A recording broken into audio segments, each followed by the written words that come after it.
ಹಾಗೂ ಈ ಒಂದು ಕೂಟಕ್ಕೆ ನಮ್ಮನ್ನ ಕರೆತಂದು ಆತನ ಕೃಪೆ, ಆತನ ದಯೆ, ಆತನ ಪವಿತ್ರಾತ್ಮನ ನಡುವಿಕೆಯಿಂದ ನಮ್ಮನ್ನ ಒಟ್ಟುಗೂಡಿಸಿ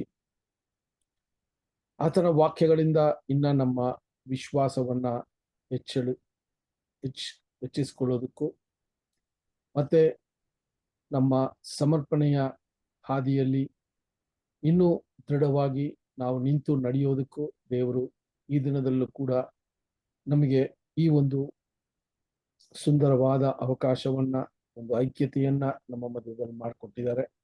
ಅದಕ್ಕೂ ಕೂಡ ನಮ್ಮ ರಕ್ಷಕನಾದ ಯೇಸು ಕ್ರಿಸ್ತನ ಮೂಲಕ ತಂದೆಯ ದೇವರಿಗೆ ನಾವು ಕೃತಜ್ಞತೆಯನ್ನ ಸಲ್ಲಿಸೋರಾಗಿರೋಣ. ಈ ಒಂದು ಕೂಟವನ್ನ ನಾವು ಪ್ರಾರಂಭ ಮಾಡೋಣ. ಈ ಒಂದು ಕೂಟಕ್ಕೆ ನಾವು ದೇವರ ಕೃಪೆ, ಆತನ ಪರಿಶುದ್ಧಾತ್ಮನ ನಡುವಿಕೆ ನಮ್ಮಲ್ಲಿರ್ಲಿ ಅಂತ ಹೇಳಿ ಪ್ರಾರ್ಥನೆಯ ಮೂಲಕ ಈ ಒಂದು ಕೂಟವನ್ನ ಪ್ರಾರಂಭ ಮಾಡೋಣ. ನಮ್ಮ ಮಧ್ಯದಲ್ಲಿರುವ ಸಹೋದರ ಎಲ್ಲಪ್ಪ ಬ್ರದರ್ ಪ್ರಾರ್ಥನೆ ಮಾಡಬೇಕು ಅಂತ ಕೇಳ್ಕೊತೀನಿ. ಪ್ರಾರ್ಥನೆ ಮಾಡಿಕೊಳ್ಳೋಣ. ಮೌನತನು, ಸರ್ವಶಕ್ತನು, ಅಗಮ್ಯ ಬೆಳಕಿನಲ್ಲಿ ವಾಸ ಮಾಡುವ ನಮ್ಮ ಪರಲೋಕ ತಂದೆ, ನಿಮ್ಮ ಪರಿಶುದ್ಧ ನಾಮಕ್ಕೆ ಮಹಿಮೆ ಉಂಟಾಗದಪ್ಪ ತಂದೆ. ತಂದೆ, ನಮ್ಮನ್ನು ಬೆಳಗಿಂದ ಇದುವರೆಗೆ ಕಾಯ್ದು ಕಾಪಾಡಿ ಒಂದು ಜೀವಿತರ ಸಂಖ್ಯೆಲಿಟ್ಟು ನಮ್ಮನ್ನು ನಿಲ್ಲಿಸಿದ್ದಕ್ಕಾಗಿ ಸಹ ಧನ್ಯವಾದ ತಂದೆ. ತಂದೆ, ಇನ್ನು ಯಾವ ಸಹೋದರರು ಬಂದಿಲ್ಲ ತಂದೆ, ಅವ್ರಿಗೆ ಸಹ ತಂದೆ ತಕ್ಕ ಸಮಯಕ್ಕೆ ಬಂದು ನಿನ್ನ ವಾಕ್ಯವನ್ನು ಕೇಳುವ ಹಾಗೆ ತಂದೆ ಅವ್ರಿಗೆ ಸಹ ತಂದೆ ಸಹಾಯ ಮಾಡು ತಂದೆ. ತಂದೆ ಆದ ದೇವರೇ, ನಿನ್ನ ವಾಕ್ಯವನ್ನು ತಿಳಿಸುವಂತಹ ಸಹೋದರಿಗೋಸ್ಕರ ಬೇಕಂದ್ರೆ ತಂದೆ, ನಿಮ್ಮ ಮಹಾಕರುಣೆ ಮಹಾಕೃಪೆಯಿಂದ ತಂದೆ ಇದುವರೆಗೆ ಅವರಿಗೆ ಬೇಕಾದ ಜ್ಞಾನ, ಆರೋಗ್ಯ ಎಲ್ಲವನ್ನು ಕೊಟ್ಟು ತಂದೆ ನಡೆಸಿದ ಹಾಗೆ ನಡೆಸು. ನಿಮ್ಮ ಪವಿತ್ರ ಆತ್ಮನ ಸಹಾಯದಿಂದ ತಂದೆ ನಿಮ್ಮ ಸತ್ಯ ವಾಕ್ಯವನ್ನು ನಾವೆಲ್ಲರಿಗೆ ತಿಳಿಸುವ ಹಾಗೆ ಸಹಾಯ ಮಾಡು ತಂದೆ. ತಂದೆ, ಆ ವಾಕ್ಯವನ್ನು ನಾವು ಎಲ್ಲರೂ ಕೇಳಿ ತಂದೆ ಆ ವಾಕ್ಯದ ಪ್ರಕಾರ ತಂದೆ ನಮ್ಮ ಜೀವನವನ್ನು ನಾವು ಸರಿಪಡಿಸಿಕೊಂಡು ಮರಣದವರೆಗೆ ನಂಬಿಕಸ್ಥರಾಗಿ ಜೀವಿಸಿ ತಂದೆ ನಿಮ್ಮ ಮಗನ ಸೌರಭ್ಯದಲ್ಲಿ ಬೆಳಲಿಕ್ಕೆ ನಮ್ಮೆಲ್ಲರಿಗೂ ಸಹಾಯ ಮಾಡು ತಂದೆ. ಹೌದಪ್ಪ ತಂದೆ, ನಿಮ್ಮ ಸಹಾಯ ನಿಮ್ಮ ಕೃಪೆ ಇಲ್ಲದೆ ನಾವು ಏನ್ ಮಾಡಿದ್ರು ಸಾಧ್ಯ ಇಲ್ಲಪ್ಪ ತಂದೆ. ಆದರೆ ತಂದೆ, ಆದಿಯಿಂದ ಅಂತ್ಯದವರೆಗೂ ಈ ಪ್ರಸನ್ನತೆ ಇದ್ದು ತಂದೆ ಈ ಕೂಟವನ್ನು ಸಹ ತಂದೆ ನಡೆಸಿಕೊಡು. ಇದುವರೆಗೆ ನನ್ನ ಪ್ರಾರ್ಥನೆ ಕೇಳಿದ್ದಕ್ಕಾಗಿ ಸಹ ಧನ್ಯವಾದ ತಂದೆ. ಈ ಚಿಕ್ಕ ಪ್ರಾರ್ಥನಾ ನಮ್ಮೆಲ್ಲರ ರಕ್ಷಕನಾದ ರಾಜಾದಿ ನಾಯಕನಾಗಿರುವ ಯೇಸು ಕ್ರಿಸ್ತನ ನಾಮದಲ್ಲಿ ಬಿಡುತ್ತೇನೆ ತಂದೆ. ಆಮೆನ್. Thank you brother. ಸಹೋದರರೇ, ಈ ದಿನ ಕೂಡ ಈ ಕೂಟಕ್ಕೆ ಬಂದು ಭಾಗವಹಿಸಿ ದೇವರ ವಾಕ್ಯಗಳ ಅಡಿಯಲ್ಲಿ ನೋಡುವಂತ ಈ ವಿಷಯಗಳನ್ನ ದೇವರು ಈ ದಿನ ಕೂಡ ನಮಗೆ ಕಲ್ಪಿಸಿಕೊಟ್ಟಿದ್ದಾರೆ. ಕಳೆದ ವಾರದಲ್ಲಿ ನಾವು ನೋಡಿದಂತ ವಿಶೇಷವಾದ ಕಾರ್ಯಗಳನ್ನ ನಾವು 1-2 ನಿಮಿಷ ನಮ್ಮ ಮನಸ್ಸಿಗೆ ತಂದ್ಕೊಂಡು ನಾವು ಮುಂದಿನ ಪಾಠಕ್ಕೆ ಕೂಡ ಹೋಗೋಣ.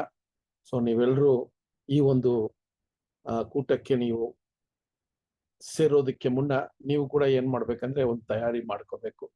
ಕಳೆದ ಬಾರಿ ನಾವು ನೋಡಿದಂತ ವಿಷಯಗಳೇನು, ಕಳೆದ ಬಾರಿ ನಾವು ನೋಡಿದಂತ ವಚನಗಳು ಯಾವುದು, ಸೊ ಇದೆಲ್ಲ ಸ್ವಲ್ಪ ಒಂದು 5-10 ನಿಮಿಷ ನೀವು ಯಾವಾಗ್ಲೂ ಅದನ್ನ ಒಂದು ಸರಿ ಮೆಲುಕಾಕ್ಬಿಟ್ರೆ ನಾವು ಮುಂದೆ ಪಾಠಕ್ಕೆ ಹೋಗೋದಕ್ಕೆ ತುಂಬಾ ಒಂದು ಏನಂದ್ರೆ ನಮಗೆ ಒಂದು ಮಾಹಿತಿ ಸರಿಯಾಗಿ ಅದು ಸಿಗುವಂತದ್ದಾಗಿದೆ, ಒಂದು ಕನೆಕ್ಟಿವಿಟಿ ಇರ್ತದೆ ಸಹೋದರರೇ. ಅದರಿಂದ ಇದು ನೀವು ಮಾಡಿದ್ರೆ ತುಂಬಾ ಇನ್ನೂ ಅತಿ ಹೆಚ್ಚಾದ ಒಂದು ಬೆನಿಫಿಟ್ ಸಿಗತ್ತೆ ಈ ಒಂದು ಸ್ಟಡಿಯಲ್ಲಿ ಅಲ್ವಾ. ಸೊ ತುಂಬಾ ಮುಖ್ಯವಾಗಿ ಇದು ಒಂದು ಸರ್ಮನ್ ಆಗೋ ಅಲ್ವಾ ಒಂದು ಭಾಷಣೆಯಾಗೋ ಅಲ್ಲ, ಇದು ಒಂದು ಸ್ಟಡಿಯಾಗೇ ನಾವು ನೋಡ್ತಾ ಇದ್ವಿ. ಸೊ ಒಂದೊಂದು ವಚನಗಳನ್ನ ನಾವು ನೋಡುವಾಗ ಆದಿ ಸಭೆಯಲ್ಲಿ ಅಪೋಸ್ಟಲರಿಗೆ ನಡೆದಂತ ಅನುಭವಗಳು, ಸತ್ಯದ ನಿಮಿತ್ತ, ಸುವಾರ್ತೆಯ ನಿಮಿತ್ತ ಅವರು ಪಟ್ಟಂತ ಕಷ್ಟಗಳು, ಸೊ ಇದೆಲ್ಲ ಕೂಡ ನಾವು ಯಾಕೆ ಇದನ್ನೆಲ್ಲ ಇಷ್ಟು ವರ್ಷಗಳು ಆದ ನಂತರ ಕೂಡ ಇದನ್ನ ನಾವು ಪರಿಶೀಲನೆ ಮಾಡ್ತೀವಿ ಅಂದ್ರೆ, ಆದಿ ಸಭೆಯಲ್ಲಿ ಯಾವ ರೀತಿಯ ಅನುಭವಗಳಿಗೆ ಒಳಪಟ್ರೋ ಅದೇ ರೀತಿ ಈ ಸಭೆಯ ಸಂಪೂರ್ಣವಾದ ಒಂದು ಕಾಲ ಸಮಯ ಕೂಡ ಅದೇ ರೀತಿಯ ಅನುಭವಗಳನ್ನ ನಮಗಿಂತ ಮುಂಚೆ ಓಡಿರುವ ಸಹೋದರ ಸಹೋದರಿಯರು ಈ ಒಂದು ಸಂಕಷ್ಟಗಳಲ್ಲೇ ಪರಲೋಕ ರಾಜ್ಯವನ್ನ ಸೇರ್ಬೇಕು ಅನ್ನುವ ಒಂದು ವಿಷಯವನ್ನ ತಿಳಿದು ಅವರು ಆ ಅನುಭವದಲ್ಲಿ ಸಂತೋಷವಾಗಿ ನಡೆದ್ರು. ಮತ್ತೆ ದೇವರಿಗೋಸ್ಕರ ಅವರು ಇನ್ನೂ ಅತಿ ಹೆಚ್ಚಾದ ಛಲದಿಂದ ಬದುಕಿದ್ರು ಅಂತ ಕೂಡ ನಾವು ನೋಡುವಂಥದ್ದಾಗಿದೆ ಸಹೋದರ ಸಹೋದರರೇ. ಸೊ ಈಗ ಕೂಡ ಏನು ಅನುಭವಗಳನ್ನ ಅಲ್ಲಿ ಪಡ್ಕೊಂಡ್ರು ಅಪೋಸ್ಲರು ಮತ್ತೆ ಅಲ್ಲಿರುವಂತ ಶಿಷ್ಯಂದರು, ಆ ಅನುಭವಗಳನ್ನ ಈಗೂ ಕೂಡ ಈ ಸಭೆ ಕೊನೆಯ ಒಂದು ಕಾಲದಲ್ಲಿ ಇದ್ರೂ ಕೂಡ ಅದೇ ಒಂದು ಅನುಭವನ ದೇವರು ಈಗಲೇ, ಆ ಒಂದು ವಾತಾವರಣಗಳು ಬದಲಾವಣೆ ಆಗಿರ್ಬೋದು, ಆದರೆ ದೇವರ ಒಂದು ಯೋಜನೆ ಅಥವಾ ದೇವರ ಸಂಕಲ್ಪ ಸಭೆಗೆ ಯಾವ ರೀತಿ ಬೇಕೋ ಆ ರೀತಿ ಈಗಲೂ ಕೂಡ ದೇವರು ಇದೇ ರೀತಿಯಲ್ಲಿ ನಡೆಸ್ತಾ ಇದ್ದಾರೆ ಅನ್ನೋದನ್ನ ನಾವು ಸ್ಪಷ್ಟಪಡಿಸ್ಕೋಬಹುದು ಸಹೋದರ ಸಹೋದರರೇ. ಸೊ ಆ ವಿಷಯದಲ್ಲಿ ನಾವು ನೋಡ್ಬೇಕಾದ್ರೆ ಕಳೆದ ವಾರದಲ್ಲಿ ನಾವು ನೋಡಿದಂತ ವಿಷಯಗಳೇನೆಂದ್ರೆ, ಅಪೋಸಲ್ ಪೌಲ್ ಮತ್ತೆ ಬರ್ನಬ ಮೊದಲನೆಯ ಪಯಣವನ್ನ ಪ್ರಾರಂಭ ಮಾಡಿದ್ರು ಅಂತ ನೋಡ್ತೀವಿ. ಫಸ್ಟ್ ಮಿಷನರಿ ವರ್ಕ್ ಅಲ್ವಾ ಇದು. ಅಂತೋಕ್ಯ ಪಟ್ಟಣದಲ್ಲಿರುವ ಸಹೋದರರುಗಳು ಮಾಡಿದಂತ ಒಂದು ಉತ್ತಮವಾದ ಒಂದು ಪ್ರಯತ್ನ. ಅವರಿಗೆ ಕೈಯಲ್ಲಾದಷ್ಟು ಇವರ ಒಂದು ಪಯಣಕ್ಕೆ ಬೇಕಾಗಿರುವಂತ ಎಲ್ಲಾ ಸವಲತ್ತುಗಳನ್ನ ಅವರಲ್ಲಿ ಮಾಡಿಕೊಟ್ಟದನ್ನ ನಾವು ನೋಡ್ತೀವಿ ಸಹೋದರ. ಅಂತ ಒಂದು ತ್ಯಾಗ ಮನೋಭಾವದಿಂದ ಅಪೋಸಲ್ ಪೌಲ್ ಮತ್ತೆ ಬರ್ನಬಾನ ಈ ಸುವಾರ್ತೆಯನ್ನ ಸಾರೋದಿಕ್ಕೆ ಸುತ್ತಮುತ್ತಲು ಇರುವಂತ ಜಾಗಗಳಿಗೆ ಅವರು ಪಯಣವನ್ನ ಅವರು ಸಾಗಿದ್ರು ಅಂತ ನೋಡ್ತೀವಿ.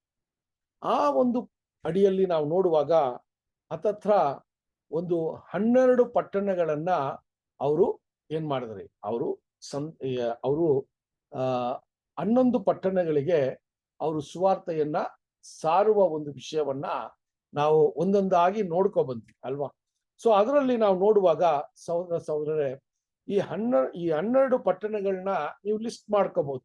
ಇದೆಲ್ಲ ನಿಮ್ಮ ಹೋಮ್ ವರ್ಕ್ ಆಗಿ ನೀವು ಇನ್ನ ನಿಮ್ಮ ಜ್ಞಾಪಕ ಶಕ್ತಿ ಜಾಸ್ತಿ ಆಗ್ಬೇಕಾದ್ರೆ ಈ ರೀತಿಯ ಒಂದು ವರ್ಕೌಟ್ಗಳು ಕೂಡ ಮಾಡ್ಕೋಬಹುದು ಅಲ್ವಾ. ಈ 12 ಪಟ್ಟಣಗಳು ಯಾವುದು? ಸೊ ಮೊದಲನೇ ಪಯಣದಲ್ಲಿ 12 ಪಟ್ಟಣ, ಎರಡನೇ ಪಯಣ ಒಂದಿದೆ, ಮೂರನೇ ಪಯಣ ಒಂದಿದೆ. ಸೊ ಇದರಲ್ಲಿ ಯಾವ ರೀತಿಯ ಒಂದು ಪಟ್ಟಣಗಳಿಗೆ ಇವರು ಹೋಗಿ ಈ ವಿಷಯಗಳನ್ನ ಮಾಡಿದ್ರು ಅಂತ ಕೂಡ ನೀವು ಸ್ಟಡಿ ಮಾಡಬಹುದು. ಸೊ ಆ ರೀತಿಯಾಗಿ ನಾವು ನೋಡುವಾಗ ಸಹೋದರ ಸಹೋದರರೇ, ಈ 12 ಪಟ್ಟಣಗಳನ್ನ ನಾವು ನೋಡುವಾಗ ಇವರು ಯಾವ ಒಂದು ಹಾದಿಯಲ್ಲಿ ಇವರು ಪಯಣವನ್ನ ಅವರು ಸಾಗಿದ್ರೋ ಅದೇ ರೀತಿಯಲ್ಲಿ ಆ ಕಡೆಯ ಒಂದು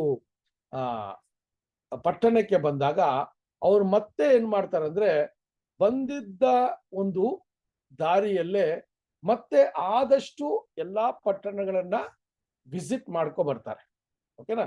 ಅದರಲ್ಲಿ ಒಂದಷ್ಟು ಪಟ್ಟಣಗಳು ಸೈಪ್ರಸ್ ಆ ಒಂದು ದ್ವೀಪ ಇದೆಯಲ್ಲ ಅಲ್ಲೆಲ್ಲ ಹೋಗಲ್ಲ ವಾಪಸ್. ಆದ್ರೆ ಅಲ್ಲಿ ಮಿಕ್ಕಿರೋ ಆ ಒಂದು ಏಷ್ಯಾ ಮೈನರ್ ಅಂತ ಏನ್ ಹೇಳ್ತೀವೋ ಆ ಪ್ರಾಂತ್ಯಗಳಲ್ಲಿರುವ ಪಟ್ಟಣಗಳನ್ನ ಮತ್ತೆ ಅವರು ಭೇಟಿ ಮಾಡಿ ಅಲ್ಲಿರುವ ಸಹೋದರ ಸಹೋದರಿಯರನ್ನ ಇನ್ನ ವಿಶ್ವಾಸದಲ್ಲಿ ಅತಿ ಹೆಚ್ಚಾಗಿ ನಡೆಯುವಂತೆ ಅವ್ರಿಗೆ ಪ್ರೋತ್ಸಾಹಿಸಿ ಅವರು ಮತ್ತೆ ಅಂತೋಕ್ಯ ಪಟ್ಟಣಕ್ಕೆ ಹಿಂದಿರುಗುವ ಒಂದು ವಿಷಯವನ್ನೇ ಕಳೆದ ವಾರದಲ್ಲಿ ನಾವು ನೋಡಿದ್ವಿ ಇಷ್ಟ ತನಕ. ಸೊ ಈಗ ನಮಗೆ ಒಂದು ವಿಷಯ ಏನು ನಾವು ಇಲ್ಲಿ ಈ ಪಯಣದಲ್ಲಿ ಸ್ಪಷ್ಟಪಡಿಸ್ಕೋಬೇಕಾದ್ರೆ, ಅಂತೋಕ್ಯ ಅನ್ನುವ ಪಟ್ಟಣ 2 ಕಡೆ ಇದು ಬರ್ತದೆ ಈ ಫಸ್ಟ್ ವಿಸಿಟ್ ಅಲ್ಲಿ.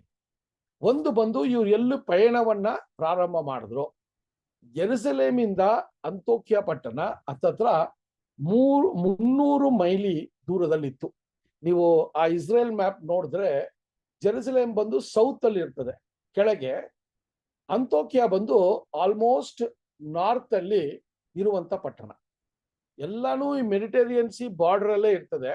ಆದ್ರೆ ಡಿಸ್ಟೆನ್ಸ್ ಎಷ್ಟಿತ್ತು ಜೆರುಸಲೇಮಿಗೂ ಮತ್ತೆ ಅಂತೋಕ್ಯಕ್ಕೂ ಅಂದ್ರೆ 300 ಮೈಲಿ ಇತ್ತು ಅಂತಾರೆ.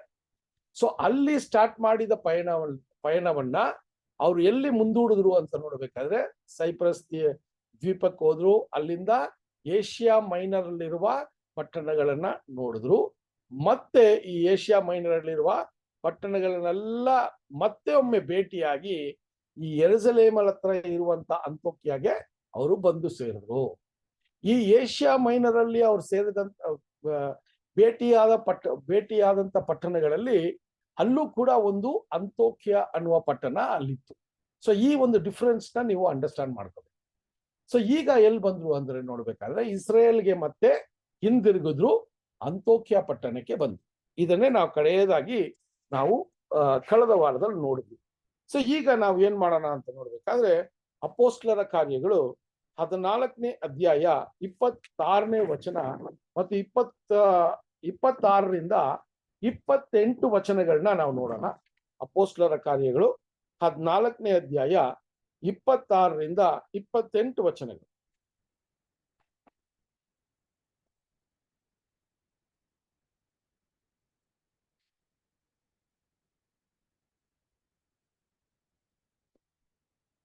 ಅಲ್ಲಿಂದ ಸಮುದ್ರದ ಪ್ರಯಾಣವಾಗಿ ಅಂತಿಯೋಕ್ಯಕ್ಕೆ ಮುಟ್ಟಿದರು. ಅವರು ನೆರವೇರಿಸಿ ಬಂದ ಕೆಲಸಕ್ಕೋಸ್ಕರ ದೇವರ ಕೃಪೆಗೆ ಒಪ್ಪಿಸಲ್ಪಟ್ಟವರಾಗಿ ಆ ಊರಿನಿಂದ ಹೊರಟಿದ್ದರು. ಅವರು ಬಂದಾಗ ಸಭೆಯನ್ನು ಕೂಡಿಸಿ ದೇವರು ತಮ್ಮೊಂದಿಗಿದ್ದು ಮಾಡಿದ್ದೆಲ್ಲವನ್ನು, ಆತನು ಅನ್ಯಜನರಿಗೆ ನಂಬಿಕೆಯ ಬಾಗಿಲನ್ನು ತೆರೆದದ್ದನ್ನು ವಿವರವಾಗಿ ಹೇಳಿದರು. ತರುವಾಯ ಅವರು ಅಲ್ಲಿ ಶಿಷ್ಯರ ಸಂಗಡ ಬಹುಕಾಲ ಇದ್ದರು. ಓಕೆ. ಸೊ ಇಲ್ಲಿ ನಾವು ನೋಡಿದಾಗ ಇವರು ಹತ್ತತ್ರ ಆ ಒಂದು ಪಯಣವನ್ನ ಮುಗಿಸಿ ಮತ್ತೆ ಎಲ್ಲಿ ಅವರ ಪಯಣ ಪ್ರಾರಂಭ ಮಾಡಿದ್ರು ಆ ಅಂತೋಕ್ಯ ಪಟ್ಟಣಕ್ಕೆ ಈಗ ಬರುವ ಒಂದು ವಿಷಯವನ್ನ ಇಲ್ಲಿ ನಾವು ನೋಡ್ತೀವಿ ಸಹೋದರರೇ. ಅಲ್ಲಿ ಅವರು ಬಂದಾಗ ದೇವರ ಕೃಪೆ ಯಾವ ರೀತಿ ಅವರ ಸಂಗಡ ಇತ್ತು, ಯಾವ ರೀತಿ ದೇವರ ಕೃಪೆ ಅಲ್ಲಿ ಅನ್ಯ ಜನರಿಗೆ ಸುವಾರ್ತೆಯನ್ನ ಸಾರುವಂತ ಒಂದು ಅವಕಾಶವನ್ನ ಕೊಟ್ರು ಅಂತ ಹೇಳಿ ಅಲ್ಲಿ ಸಭೆಗೆ ಸಾಕ್ಷಿಯನ್ನ ಅಲ್ಲಿ ಹೇಳುವಂತ ವಿಷಯಗಳನ್ನ ನಾವು ನೋಡ್ತೀವಿ ಸಹೋದರರೇ. ಸೊ ಆ ರೀತಿಯಲ್ಲಿ ನಾವು ನೋಡ್ಬೇಕಾದ್ರೆ ಅದನ್ನೇ 27ರಲ್ಲಿ ಹೇಳುವಾಗ ಹೇಳ್ತಾರೆ, ಈ ಒಂದು ಏನ್ರಿ ವಿಶ್ವಾಸದ ಬಾಗಿಲು ಯಾವ ರೀತಿ ಅನ್ಯ ಜನರಿಗೆ ಅದು ತೆರೆಯಲ್ಪಡ್ತು ಅನ್ನುವ ವಿಷಯನ ಕೂಡ ಅಲ್ಲಿ ಸಭೆಗೆ ಹೇಳುವಂತದ್ದಾಗಿತ್ತು. ಯಾಕಂದ್ರೆ ಹತ್ತತ್ರ ಈ 14 ಪಟ್ಟಣಗಳಲ್ಲಿ ನಡೆದಂತ ಏನ್ರಿ ಘಟನೆಗಳು, ಅಲ್ಲಿ ವಿಶೇಷವಾಗಿ ಏನ್ರಿ ಅಲ್ಲಿ ಅವರಿಗೆ ಹೇಳಿದಂತ ಸುವಾರ್ತೆಯ ವಿಷಯಗಳು, ಅಲ್ಲಿ ಯಾವ ರೀತಿ ಒಂದಷ್ಟು ಜನರು ಅದನ್ನ ಸ್ವೀಕರಿಸಿ ಕ್ರಿಸ್ತನನ್ನ ಹಿಂಬಾಲಿಸಲು ಅವರು ಧೈರ್ಯವಾಗಿ ಮುಂದೆ ಬಂದ್ರು. ಸೊ ಈ ಒಂದು ಪಯಣದಲ್ಲಿ ಅವರಿಗೆ ಆದಂತ ಅಡಚಣೆಗಳು, ಸಂಕಷ್ಟಗಳು ಅಲ್ವಾ, ಒಡೆತಗಳು, ಇದೆಲ್ಲ ಕೂಡ ಅಲ್ಲಿ ಆ ಸಭೆಗೆ ಒಂದು ಸಾಕ್ಷಿಯಾಗಿ ಹೇಳಿದಾಗ ಆ ಸಭೆಯ ಒಂದು ನಂಬಿಕೆ ಮತ್ತು ವಿಶ್ವಾಸ ಹೆಚ್ಚಾಗೋದಿಕ್ಕೆ ಸಾಧ್ಯತೆಗಳಿತ್ತು ಅಂತ ನೋಡ್ತೀವಿ ಸಹೋದರರೇ. ಸೊ ಆ ರೀತಿ ಏನಾಗತ್ತೆ ಅಂತ ನೋಡ್ಬೇಕಾದ್ರೆ ಅಲ್ಲಿ ಅವರು ಮುಗಿಸಿ ಬಂದ ಆ ಪಯಣದಲ್ಲಿ ಆದಂತ ಅನುಭವಗಳನ್ನ, ಅಲ್ಲಿ ಎಲ್ಲಾ ವಿಷಯಗಳನ್ನ ಒಂದೇ ದಿನದಲ್ಲಿ ಹೇಳಿರಕ್ಕಾಗಲ್ಲ. ಅಲ್ಲಿ ಏನ್ ಮಾಡಿರ್ಬೋದು ಅಂದ್ರೆ ಆ ಒಂದು ಸಬ್ಬತ್ ದಿನದಲ್ಲಿ ಅವ್ರು ಸೇರಿದಾಗ ಎಷ್ಟೋ ಸರಿ ಈ ಸಾಕ್ಷಿಯನ್ನ ಹೇಳಿರ್ಬೇಕಾಗಿತ್ತು. ಸೊ ಅಲ್ಲಿ 25ನೇ ವಚನ ಓದುವಾಗ ಅಲ್ಲಿರುವಂತ ಅಂತೋಕ್ಯದಲ್ಲಿರುವಂತ ಶಿಷ್ಯರ ಜೊತೆ ಅನೇಕ ಕಾಲ ಸಮಯ ಅವರು ಅಲ್ಲೇ ಇದ್ರು ಅಂತ ಬರ್ತದೆ. ಓಕೆನಾ? ಸೊ ಇಷ್ಟು ವಿಷಯಗಳನ್ನ ನೋಡುವಾಗ ಸಹೋದರರೇ, ಅಲ್ಲಿ ಅಪೋಸ್ತಲ ಪೌಲ್ ಕೂಡ ಯಾವ ರೀತಿ ದೇವರ ಕೃಪೆಯಿಂದ ಅಲ್ಲಿ ಅವ್ರೇನಾದ್ರಿ ಅವರು ಮನಸ್ಸಾಂತರವನ್ನ ಹೊಂದಿದ್ರು ಅಥವಾ ದೇವರ ಕಡೆಗೆ ತಿರುಗಿಕೊಂಡ್ರು ಅನ್ನುವ ಒಂದು ವಿಷಯವನ್ನ ಕೂಡ ಅವರು ಹೋಗಿ ಸಾರುವಂತ ಈ ಸುವಾರ್ತೆಯಲ್ಲಿ ಅವರ ಒಂದು ಏನ್ರಿ ಪರ್ಸನಲ್ ಆಗಿ ಯಾವ ರೀತಿ ಅಪೋಸ್ತಲ ಪೌಲ್ ಯೇಸು ಕ್ರಿಸ್ತನನ್ನ ಸ್ವೀಕಾರ ಮಾಡಿದ್ರು ಅನ್ನೋದನ್ನ ಕೂಡ ಅಲ್ಲಿ ಹೇಳುವಂತದ್ದಾಗಿತ್ತು ಸಹೋದರ.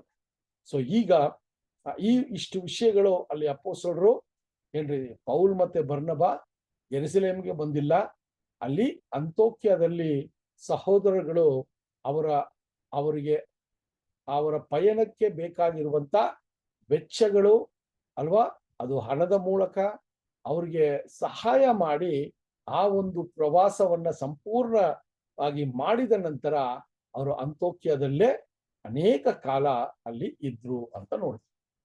ಸೊ ಈಗ ಅಂತೋಕ್ಯದಲ್ಲಿ ಸಹೋದರರೇ, ನಮ್ಗೆಲ್ರಿಗೂ ಗೊತ್ತಿದ್ದಂಗೆ ಆದಿ ಸಭೆಯಲ್ಲಿ 2 ರೀತಿಯ ವಿಶ್ವಾಸ ಇರುವ ಜನ ಯೇಸು ಸ್ವಾಮಿಯನ್ನ ಸ್ವೀಕಾರ ಮಾಡಿದ್ರು ಅನ್ನೋದನ್ನ ನಮಗೆ ಸ್ಪಷ್ಟವಾಗಿ ಇಷ್ಟ ತನಕ ನಾವು ನೋಡಿದ್ವಿ. ಅದರಲ್ಲಿ ಮೊದಲನೆಯದಾಗಿ ಯಹೂದ್ಯರು ಯೇಸು ಸ್ವಾಮಿಯನ್ನ ನಂಬಿ ಕ್ರೈಸ್ತರಾಗಿ ಮಾರ್ಪಡೆ ಆಗಿದ್ದನ್ನ ನೋಡಿದ್ವಿ. ಎರಡನೇದು, ಅನ್ಯ ಜನರು ಯೇಸು ಕ್ರಿಸ್ತನನ್ನ ನಂಬಿ ಅವರು ಕೂಡ ಕ್ರೈಸ್ತರು ಅನ್ನುವ ಒಂದು ವರ್ಗವಾಗಿ ಮಾರ್ಪಡೆಯಾದರು. ಸೊ ಈ ಎರಡು ವರ್ಗದ ಜನ ಯೇಸು ಸ್ವಾಮಿಯ ಯೇಸು ಸ್ವಾಮಿಯ ಮೇಲಿರುವ ನಂಬಿಕೆಯ ಮೇಲೆ ಅವರ ಒಂದು ವಿಶ್ವಾಸವನ್ನ ಇಟ್ಟಿರೋದ್ರಿಂದ ಅವ್ರನ್ನ ಕ್ರೈಸ್ತರು ಅಂತ ಕರೆದ್ರು ಅಂತ ನೋಡ್ತೀವಿ. ಸೊ ಈ ಇಬ್ರು ವರ್ಗದವರು ಈ ಸಭೆಯಲ್ಲಿ ಕೂಡಿದಾಗ ಅಲ್ಲಿ ಪ್ರಾರಂಭದಿಂದಲೇ ಒಂದಷ್ಟು ಏನಾಗಿತ್ತು, ಏರುಪೇರುಗಳು ಅಥವಾ ಒಂದು ಸಮಾನತೆಯ ಒಂದು ವಿಶ್ವಾಸ, ಸಮಾನತೆಯ ಒಂದು ಸಹೋದರತ್ವ ಇದೆಲ್ಲ ಸ್ವಲ್ಪ ಕಡಿಮೆಯಾಗಿ ಇತ್ತು. ಯಾಕೆ ಅಂದ್ರೆ ಯಹೂದ್ಯರು ನಮಗೆ ಗೊತ್ತು, ಇವರು ಯಾವ ರೀತಿ ಜನ ಅಂದ್ರೆ ಇವರು ಅವರ ಒಂದು ಯಹೂದ್ಯರನ್ನ ಮಾತ್ರನೇ ಅವರು ಸ್ವೀಕಾರ ಮಾಡ್ತಾ ಇದ್ರು. ಯಹೂದ್ಯರಲ್ಲಿ ಮಾತ್ರ ಅವರು ಸಂಪರ್ಕವನ್ನ ಇಟ್ಟಿದ್ರು. ಬೇರೆ ಜನರೆಲ್ಲರೂ ಅನ್ಯ ಜನರು ಅಥವಾ ಅಸ್ಪೃಶ್ಯರು ಅನ್ನುವ ಒಂದು ಭಾವನೆ ಅವರಲ್ಲಿ ಊರಿತ್ತು ಸಹೋದರ. ಸೊ ಈ ಒಂದು ಭಾವನೆಯಲ್ಲಿನೇ ಕ್ರೈಸ್ತರಾಗಿ ಅವರು ಸಭೆ ಒಳಗೆ ಬಂದಾಗ ಅದೇ ಭಾವನೆಯಲ್ಲಿ ಅಲ್ಲಿರುವಂತ ಅನ್ಯ ಜನರನ್ನ ಇನ್ನ ನೋಡ್ತಾ ಇದ್ರು. ಇದು ಒಂದು ವಿಷಯ. ಎರಡನೇದು ಏನು ಅಂದ್ರೆ, ಯಾವ ಒಂದು ಧರ್ಮಶಾಸ್ತ್ರದ ನಂಬಿಕೆ ಮೇಲೆ ಅವರ ಒಂದು ಜೀವನವನ್ನ ನಡೆಸ್ತಾ ಇದ್ರು, ಆ ಧರ್ಮಶಾಸ್ತ್ರದ ನಂಬಿಕೆ ಈ ಒಂದು ಐಕ್ಯತೆಯಲ್ಲೂ ಕೂಡ ಅದನ್ನ ಒಳಪಡಿಸಕ್ಕೆ ಪ್ರಾರಂಭ ಮಾಡಿದ್ರು ಆದಿ ಸಭೆಯಲ್ಲಿರುವಂತ ಯಹೂದ್ಯರು. ಅದೇ ಈಗ ಇಲ್ಲಿ ಅಂತ್ಯೋಕ್ಯದಲ್ಲಿ ಈ ಒಂದು ವಿಷಯ ಇಲ್ಲಿ ಪ್ರವೇಶ ಆಗುತ್ತೆ ಸಭೆಯೊಳಗೆ. ಏನಪ್ಪಾ ಅದು ಅಂತ ನೋಡ್ಬೇಕಾದ್ರೆ ಈ ಅಪೋಸ್ಟಲರ ಕಾರ್ಯಗಳು 15ನೇ ಅಧ್ಯಾಯ 1ನೇ ವಚನದಿಂದ ನಾವು ವಿಷಯವನ್ನ ಓದೋಣ. ಅಪೋಸ್ಟಲರ ಕಾರ್ಯಗಳು 15ನೇ ಅಧ್ಯಾಯ 1ನೇ ವಚನ. ಬಳಿಕ ಕೆಲವರು ಯೂದಾಯದಿಂದ ಅಂತ್ಯೋಕ್ಯಕ್ಕೆ ಬಂದು, ನೀವು ಮೋಶೆ ಗ್ರಂಥದಲ್ಲಿ ಹೇಳಿರುವ ನೇಮದ ಪ್ರಕಾರ ಸುನ್ನತಿ ಮಾಡಿಸಿಕೊಳ್ಳದಿದ್ದರೆ ನಿಮಗೆ ರಕ್ಷಣೆ ಆಗಲಾರದು ಎಂಬುದಾಗಿ ಸಹೋದರರಿಗೆ ಉಪದೇಶ ಮಾಡುತ್ತಿದ್ದರು. ಓಕೆ, ಸೊ ಇಲ್ಲಿ ಏನಾಗ್ತಾ ಇತ್ತು ಅಂದ್ರೆ, ಈಗ ಒಂದಷ್ಟು ಜನ ಯೂದೇಯದಿಂದ ಅಂತ್ಯೋಕ್ಯಗೆ ಬಂದಿದ್ದಾರೆ. ಈಗ ಸೊ ಯೂದೇಯ ಅಂತ ಹೇಳುವಾಗ ಇದು ಯಾವುದು ಅಂದ್ರೆ ಯೆರೂಸಲೇಮ್ ಸೇರಿದಂತ ಒಂದು ಪ್ರಾಂತ್ಯ. ಓಕೆನಾ? ಸೊ ಈ ಯೂದೇಯದಲ್ಲಿ ನೋಡುವಾಗ ಸಹೋದರಲ್ಲಿ ಏನಾಗ್ತಾ ಇತ್ತು ಅಂತ ನೋಡ್ಬೇಕಾದ್ರೆ, ಅಲ್ಲಿ ಒಂದಷ್ಟು ಸಹೋದರರು ಯಹೂದ್ಯರ ನಂಬಿಕೆಯ ಮೇಲೆ ಇದ್ದಂತ ಒಂದು ಸಹೋದರರು ಏನ್ ಮಾಡ್ತಾ ಇದ್ರು ಅಂದ್ರೆ, ಯಹೂದ್ಯರಾಗಿ ಅಲ್ಲಿ ಸುನ್ನತಿ ಅನ್ನುವ ಒಂದು ವಿಷಯ ಧರ್ಮಶಾಸ್ತ್ರದಲ್ಲಿ ತುಂಬಾ ಮುಖ್ಯವಾಗಿತ್ತು. ದೇವರು ನಿಮ್ಮನ್ನ ಅವರ ಸ್ವಂತ ಜನವಾಗಿ ಅವರು ಪರಿಗಣಿಸ್ಬೇಕಾದ್ರೆ ನೀವು ಸುನ್ನತಿ ಮಾಡಲೇಬೇಕು ಅನ್ನುವ ಒಂದು ನಂಬಿಕೆಯನ್ನ ಅವರಲ್ಲಿ ತರಕ್ಕೆ ಅವರು ಪ್ರಯತ್ನಗಳನ್ನ ಪ್ರಾರಂಭ ಮಾಡಿದ್ರು ಅಂತ ನೋಡ್ತೀವಿ ಸಹೋದರರೇ. ಅದನ್ನೇ ಅಲ್ಲಿ ಹೇಳುವಾಗ, ಮೋಸೆಗೆ ತಂದೆಯ ದೇವರು ಕೊಟ್ಟಂತ ಧರ್ಮಶಾಸ್ತ್ರದಲ್ಲಿ ಸುನ್ನತಿ ಅನ್ನೋದು ತುಂಬಾ ಒಂದು ಮುಖ್ಯವಾದದ್ದು. ಒಂದು ಒಡன்பಡಿಕೆ ಮಾಡ್ಕೋಬೇಕಾದ್ರೆ ಅಲ್ಲಿ ಮೋಸೆಗೆ ಸುನ್ನತಿಯ ಮೂಲಕ ದೇವರು ಒಡன்பಡಿಕೆಗಳನ್ನ ಮಾಡಿಸಿದ್ರು ಅಂತ ನೋಡ್ತೀವಿ. ಸೊ ಅದೇ ಒಂದು ಸುನ್ನತಿ ಕ್ರೈಸ್ತರಾದ್ರೂ ಕೂಡ, ಯೇಸು ಸ್ವಾಮಿಯನ್ನ ನಂಬುದ್ರು ಕೂಡ, ಧರ್ಮಶಾಸ್ತ್ರದಲ್ಲಿ ಇರುವಂತ ಈ ಒಂದು ಸಂಪ್ರದಾಯಗಳನ್ನ ನಾವು ಮಾಡಲೇಬೇಕು. ಇದು ಮಾಡಿದ್ರೆ ಮಾತ್ರ ನಮಗೆ ರಕ್ಷಣೆ ಅಂತ ಒಂದು ಬೋಧನೆಯನ್ನ ಸಭೆ ಒಳಗೆ ತಂದಿದ್ದನ್ನ ನಾವು ನೋಡ್ತೀವಿ ಸಹೋದರರೇ. ಸೊ ಇದನ್ನ ನಾವು ನೋಡ್ತೀವಿ. ಸೊ ಇಲ್ಲಿ ಯಾಕೆ ಈ ಒಂದು ವಿಷಯವನ್ನ ಅವರು ಒಳಗೆ ಸಭೆ ಒಳಗೆ ಇದನ್ನ ತಂದ್ರು ಅಂತ ನೋಡ್ಬೇಕಾದ್ರೆ, ಅನ್ಯ ಜನರಿಗೆ ಸುನ್ನತಿ ಅನ್ನುವ ಒಂದು ವಿಷಯದ ಬಗ್ಗೆ ಅವರಿಗೆ ಯಾವುದೇ ರೀತಿಯ ಒಂದು ಅರಿವಿರಲಿಲ್ಲ.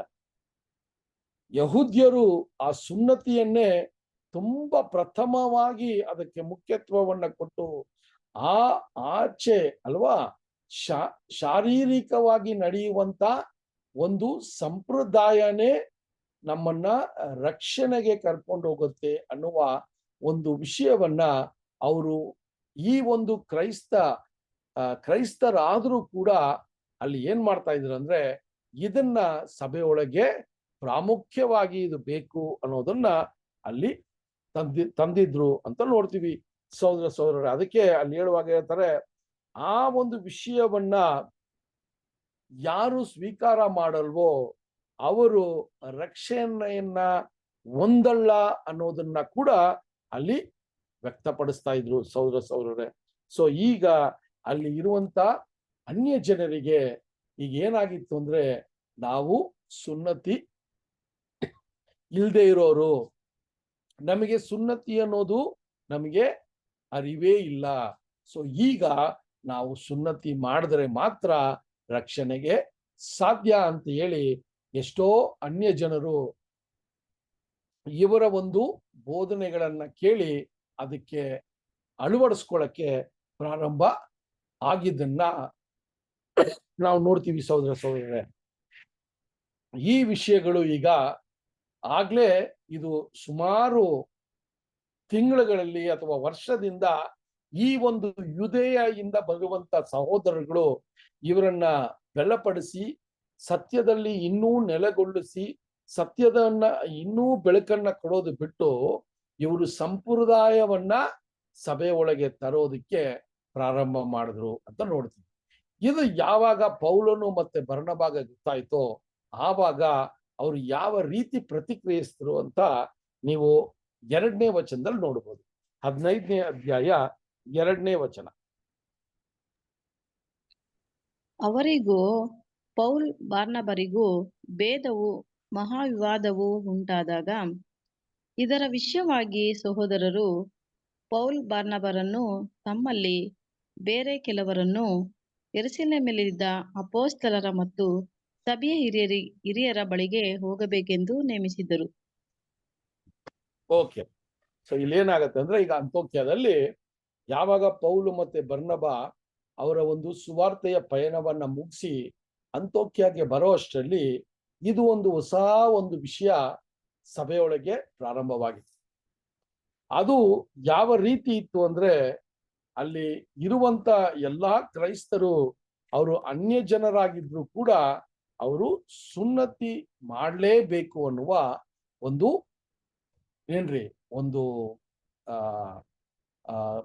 ಒಂದು ಏನಂದ್ರೆ ಒಂದು ವಿಷಯವನ್ನ ಅಲ್ಲಿ ಸಭೆಯೊಳಗೆ ತಂದ್ಬಿಟ್ರು ಅಂತ ನೋಡ್ತೀವಿ. ಆವಾಗ ಅಲ್ಲಿ ಏನಾಗತ್ತೆ ಅಂದ್ರೆ, ಈ ವಿಚಾರವಾಗಿ ಯಾವಾಗ ಪೌಲು ಮತ್ತೆ ಬರ್ನಬ ಇದನ್ನ ಕೇಳಿದಾಗ ಅಲ್ಲಿ ಅನೇಕ ರೀತಿಯ ಏನಾಯ್ತು ಅಂದ್ರೆ ಅಲ್ಲಿ ಚರ್ಚೆಗಳು ನಡೀತು ಅಲ್ವಾ, ಅನೇಕ ರೀತಿಯ ಅಲ್ಲಿ ಆರ್ಗ್ಯುಮೆಂಟ್ಸ್ ಆಯ್ತು ಅಂತ ಕೂಡ ನಾವು ನೋಡ್ತೀವಿ. ಸೊ ಹಂಗಿರುವಾಗ ಈಗ ಇದು ಸಭೆಯೊಳಗೆ ಪ್ರಾರಂಭವಾದಾಗ ಸಭೆಯ ಒಂದು ಏನಂತ ಹೇಳ್ಬೇಕಾದ್ರೆ ಒಂದು ಸಮಾಧಾನದ ಒಂದು ವಾತಾವರಣ, ಸಭೆಯ ಒಂದು ಸಹೋದರರು ಬೆಳೆದೇ ಇರುವಂತ ಒಂದು ಸನ್ನಿವೇಶಗಳು ಅಥವಾ ಅನೇಕ ರೀತಿಯ ಕಹಿತನಗಳು, ಅನೇಕ ರೀತಿಯ ದುರ್ಬೋಧನೆಗಳು ಇದೆಲ್ಲ ಬಂದಾಗ ಸಹೋದರರೇ ಕಡೆಗೆ ಆ ಯೂದೇಯಿಂದ ಬಂದಿದ್ದಂತ ಸಹೋದರಗಳು ಏನ್ ಮಾಡ್ಬಿಟ್ರು ಅಂದ್ರೆ, ಪೌಲ್ ಮತ್ತು ಬರ್ನಬಾನ ಅವರು ಏನ್ ಮಾಡಕ್ಕಾಗಿಲ್ಲ ರೀ, ಕನ್ವಿನ್ಸ್ ಮಾಡಿ ಅವರು ಸ್ಟಾಪ್ ಮಾಡಕ್ಕಾಗಿಲ್ಲ. ಆವಾಗ ಈ ಯಹೂದ್ಯರು ಏನ್ ಮಾಡ್ಬಿಟ್ರು ಅಂದ್ರೆ, ಸಹೋದರರೇ ನಿಮಗೆ ನಾವು ಹೇಳಿದ್ರೆ ನಿಮಗೆ ಅರ್ಥ ಆಗ್ತಾ ಇಲ್ಲ, ನೀವು ಯೆರೂಸಲೇಮಿಗೆ ಹೋಗಿ ಅಪೊಸ್ತಲರು ಮತ್ತೆ ಅಲ್ಲಿರುವಂತ ಎಲ್ಡರ್ಸ್ನ ನೀವು ಮಾತಾಡಿಸಿ ನೀವು ಕನ್ವಿನ್ಸ್ ಆಗಿ ಅಂತ ಹೇಳಿ ಒಂದು ಒಂದು ಸಜೆಷನ್ ನ ಕೊಡ್ತಾರೆ ಅಲ್ಲಿ. ಸೊ ಆವಾಗ ಅಲ್ಲಿ ನಾವು ವಚನವನ್ನ ನೋಡಿದಾಗ ಏನ್ ಕ್ಲಿಯರ್ ಆಗಿದೆ ಅಂತ ನೋಡ್ಬೇಕಾದ್ರೆ ಅಲ್ಲಿ ಅತಿ ಹೆಚ್ಚಾದ ವಾದ ವಿವಾದಗಳು ಅಲ್ಲಿ ಸಭೆಯಲ್ಲಿ ನಡೆಯಿತು. ಈ ಒಂದು ಯಹೂದ್ಯರು ಸುನ್ನತಿ ಪ್ರಾಮುಖ್ಯವಾಗಿ ರಕ್ಷಣೆಗೆ ಬೇಕು ಅಂತ ಅಪೋಸ್ತಲ ಪೌಲ್ ಮತ್ತೆ ಬರ್ನಬಾ ಸುನ್ನತಿ ಒಂದು ಧರ್ಮಶಾಸ್ತ್ರದಿಂದ ದೇವರು ಕೊಟ್ಟಂತ ಒಂದು ನಿಯಮ, ಅದು ಕ್ರಿಸ್ತನಲ್ಲಿ ಬಂದಾಗ ಆ ಧರ್ಮಶಾಸ್ತ್ರವು ಏನ್ರಿ ಆ ಒಂದು ಆಚೆ ಶಾರೀರಿಕವಾಗಿ ಮಾಡುವಂತ ವಿಷಯ ಏನಕ್ಕೂ ಸಲ್ಲದು ಅಂತ ಹೇಳುವಂತ ಒಂದು ವಿಷಯವನ್ನ ಇಲ್ಲಿ ವಾದ ವಿವಾದಗಳು ನಡೆದಾಗ ಅವರಿಗೆ ಯೆರೂಸಲೇಮಿಗೆ ಬನ್ನಿ, ನೀವು ಅಪೋಸ್ಟ್ಲರು ಇದರ ವಿಷಯವಾಗಿ ಏನು ನಿಮ್ಗೆ ಉಪದೇಶ ಅಥವಾ ನಿಮ್ಮನ್ನ ಕರೆಕ್ಷನ್ ಮಾಡ್ತಾರೆ ಅಂತ ಹೇಳಿ ಒಂದು ಸಲಹೆಯನ್ನ ಆ ಒಂದು ಯುದೇಯದಿಂದ ಬಂದಂತ ಸಹೋದರಗಳು ಕೊಡ್ತಾರೆ. ಸೊ ಇಲ್ಲಿ ಕೊಟ್ಟಾಗ ಸಹೋದರರೇ 2-3 ವಿಷಯಗಳನ್ನ ನಾವು ಇಲ್ಲಿ ನೋಡುವಂತದ್ದಾಗಿದೆ. ಒಂದು ವಿಷಯ ಏನು ಅಂತ ನೋಡ್ಬೇಕಾದ್ರೆ ಸಹೋದರರೇ, ಅಪೋಸ್ಟ್ಲರು ಇಲ್ಲಿ ಯೆರೂಸಲೇಮಲ್ಲಿ ಎಲ್ಲಾ ಅಪೋಸ್ಟ್ಲರು ಯೆರೂಸಲೇಮಲ್ಲೇ ಇದ್ರು. ಸೊ ಆವಾಗ ಸಹೋದರರೇ ಈ ಒಂದು ವಿಷಯವನ್ನ ಹೇಳುವಾಗ ಅಲ್ಲಿ 3 ಮುಖ್ಯವಾದ ಒಂದು ಅಂಶಗಳನ್ನ ನಾವು ನೋಡಬಹುದು. ಏನು ಅಂತ ನೋಡ್ಬೇಕಾದ್ರೆ ಸಹೋದರರೇ, ಮೊದಲನೆಯದಾಗಿ ದೇವರ ಆತ್ಮವು ನಮಗೆ ಕೊಡುವಾಗ ಒಂದು ಗಿಫ್ಟ್ ಆಗಿ ಕೊಡ್ತಾರೆ. ಆ ಒಂದು ಪವಿತ್ರಾತ್ಮನ ಒಂದು ಬಲದಿಂದ ನಾವು ಯಾವುದು ಸರಿ ಯಾವುದು ತಪ್ಪು ಅನ್ನೋದನ್ನ ಅಲ್ಲಿ ವ್ಯಕ್ತಪಡಿಸುವಂತ ಒಂದು ಅವಕಾಶವನ್ನ ಕೊಡ್ತಾರೆ. ಅದು ಮಾತ್ರವಲ್ಲ ಸಹೋದರರೇ, ಅಲ್ಲಿ ನಮ್ಮ ರಕ್ಷಣೆಗೆ ಪ್ರಾಮುಖ್ಯವಾಗಿ ಯಾವ ಒಂದು ನಿಯಮವು ತುಂಬಾ ಮುಖ್ಯವಾದದ್ದು ಅನ್ನೋದನ್ನ ಕೂಡ ದೇವರ ಒಂದು ಆತ್ಮವು ನಮಗೆ ಅದು ತಿಳಿಸುವಂತದ್ದಾಗಿದೆ. ಸೊ ಆ ರೀತಿಯ ವಿಚಾರಗಳನ್ನ ನೋಡುವಾಗ ಸಹೋದರರೇ, ಈ ವಿಚಾರವಾಗಿ ನಾವೇನ್ ನೋಡ್ತೀವಿ ಅಂದ್ರೆ, ಈಗ ಪೌಲ್ ಮತ್ತೆ ಬರ್ನಬಾ ಮತ್ತೆ ಅವರ ಸಂಗಡ ಇದ್ದಂತ ಒಂದಷ್ಟು ಶಿಷ್ಯಂದರು ಈಗ ಯೆರೂಸಲೇಮಿಗೆ ಬರಬೇಕಾಗಿರುವಂತ ಒಂದು ಪರಿಸ್ಥಿತಿಯನ್ನ ನಾವು ನೋಡ್ತೀವಿ. ಸರಿ, ಸೊ ಇಲ್ಲಿ ನಾವು ಈ ಒಂದು ಘಟನೆ ಅಲ್ಲಿ ನಡೆದಾಗ ಒಂದಷ್ಟು ವಿಷಯಗಳು ನಮಗೆ ಒಂದು ಪಾಠವಾಗಿ ಕೂಡ ನಾವು ತಗೋಬಹುದು ಅಲ್ವಾ. ಸೊ ಇಲ್ಲಿ ನಾವು ಏನ್ ನೋಡ್ಬೋದು ಅಂದ್ರೆ ಸಹೋದರರೇ, ಸಭೆಯಲ್ಲಿ ಅಥವಾ ಈ ಒಂದು ಚಾಪ್ಟರ್ 15ನೇ ಅಧ್ಯಾಯ ಕಂಪ್ಲೀಟ್ ಆಗಿ ನೀವು ಓದಿದಾಗ ಇಲ್ಲಿ 2 ವಿಧವಾದ ಒಂದು ಕಾರ್ಯಗಳು, ವಿರೋಧಗಳು ನಡೀತದೆ. ಓಕೆನಾ. ಸೊ ಇದು ತುಂಬಾ ಮುಖ್ಯವಾದದ್ದು. ಈ 2 ರೀತಿಯ ವಿರೋಧಗಳು ಯಾವ ರೀತಿ ಅಂದ್ರೆ, ಒಂದು ಪೌಲ್ ಮತ್ತೆ ಬರ್ನಬಾ ಅವರಿಗೂ ಅಲ್ಲಿ ಇರುವಂತ ಯಹೂದ್ಯ ಕ್ರೈಸ್ತರ ಮಧ್ಯದಲ್ಲಿ ನಡೆಯುವಂತ ಒಂದು ವಿರೋಧ, ಇದು ಅಲ್ಲಿ ಇತ್ತು. ಇದೇ ಒಂದು 15ನೇ ಅಧ್ಯಾಯವನ್ನ ನೀವು ಕೊನೆ ನಾವು ಸ್ಟಡಿ ಮಾಡುವಾಗ ಅಲ್ಲಿ ಒಂದು ವಿಷಯ ನಡೀತದೆ. ಏನಂದ್ರೆ, ಪೌಲ್ ಮತ್ತೆ ಬರ್ನಬಾ ಮಧ್ಯದಲ್ಲೇ ಏನಾಗತ್ತೆ, ಒಂದು ರೀತಿಯ ಒಂದು ಭಿನ್ನಾಭಿಪ್ರಾಯಗಳು ಅಲ್ಲಿ ಪ್ರಾರಂಭವಾಗ್ತದೆ. ಸೊ ಇಲ್ಲಿ 2 ರೀತಿಯ ಒಂದು ಘಟನೆಗಳು ನಡೆಯುವಾಗ ಇದು 2 ಕೂಡ ನಾವು ತುಂಬಾ ಕುಲಂಕುಷವಾಗಿ ಇದರ ಪರಿಶೀಲನೆ ಮಾಡಬೇಕಾಗಿರುವಂತ ಒಂದು ವಿಷಯವಾಗಿತ್ತು. ಯಾಕಂದ್ರೆ ಸಹೋದರರೇ, ನಾವು ನೋಡುವಾಗ ಈ 2 ರೀತಿಯ ಒಂದು ವಾದ ವಿವಾದಗಳು, ಒಂದೇ ವಾದ ವಿವಾದ ತುಂಬಾ ಮುಖ್ಯವಾದದ್ದಾಗಿತ್ತು. ಯಾಕೆ ಅಂದ್ರೆ, ಬರ್ನಬಾ ಮತ್ತೆ ಪೌಲರು ಯಾವ ರೀತಿ ಯಹೂದ್ಯ ಕ್ರೈಸ್ತರು ಸುನ್ನತಿನೇ ನಮಗೆ ರಕ್ಷಣೆಗೆ ಒಂದು ಮಾರ್ಗ ಅಂತ ಹೇಳೋ ವಿಷಯ ಅಲ್ಲಿ ಎಷ್ಟು ಒಂದು ಡೇಂಜರು, ಅದು ಎಷ್ಟು ಒಂದು ಹಾನಿಕಾರಿ ಅಂದ್ರೆ, ಒಬ್ಬ ವ್ಯಕ್ತಿಯನ್ನ ಅವನು ಮಾಡಿದಂತ ಒಂದು ಕಾನ್ಸಂಟ್ರೇಷನ್ ಅಥವಾ ಸಮರ್ಪಣೆಯ ಜೀವನ ಹಾದಿ ತಪ್ಪುವ ಒಂದು ವಿಷಯವಾಗಿ ಅದನ್ನ ನೋಡ್ತಾರೆ. ಅದು ಸಂಪ್ರದಾಯವಾಗಿ ನೋಡ್ತಾರೆ.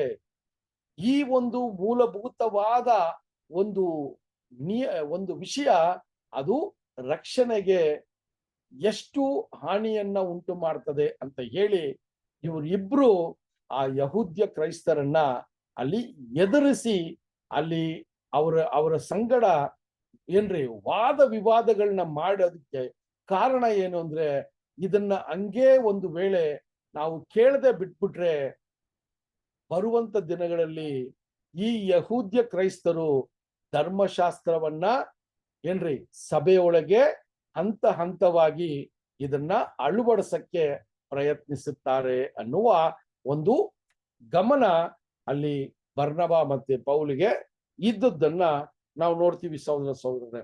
ಸೊ ಆ ರೀತಿಯ ವಿಚಾರಗಳನ್ನ ಈ ಒಂದು ವಿಷಯದಲ್ಲಿ ನಾವು ನೋಡುವಾಗ ಇದು ತುಂಬಾ ಪ್ರಾಮುಖ್ಯವಾದ ಒಂದು ವಿಷಯವಾಗಿತ್ತು.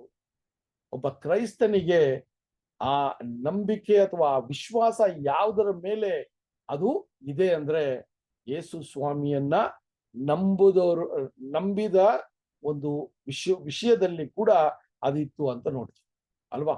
ಸೊ ಅಲ್ಲಿ ನೋಡುವಾಗ ನಾವು ನೋಡ್ತೀವಿ we are justified by faith ಅಂತ ಹೇಳ್ತಾರೆ ಅಲ್ವಾ. ನಾವು ವಿಶ್ವಾಸದಿಂದ ನಮ್ಮನ್ನ ದೇವರು ನೀತಿವಂತರಾಗಿ ಪರಿಗಣಿಸ್ತಾರೆ ಅಲ್ವಾ.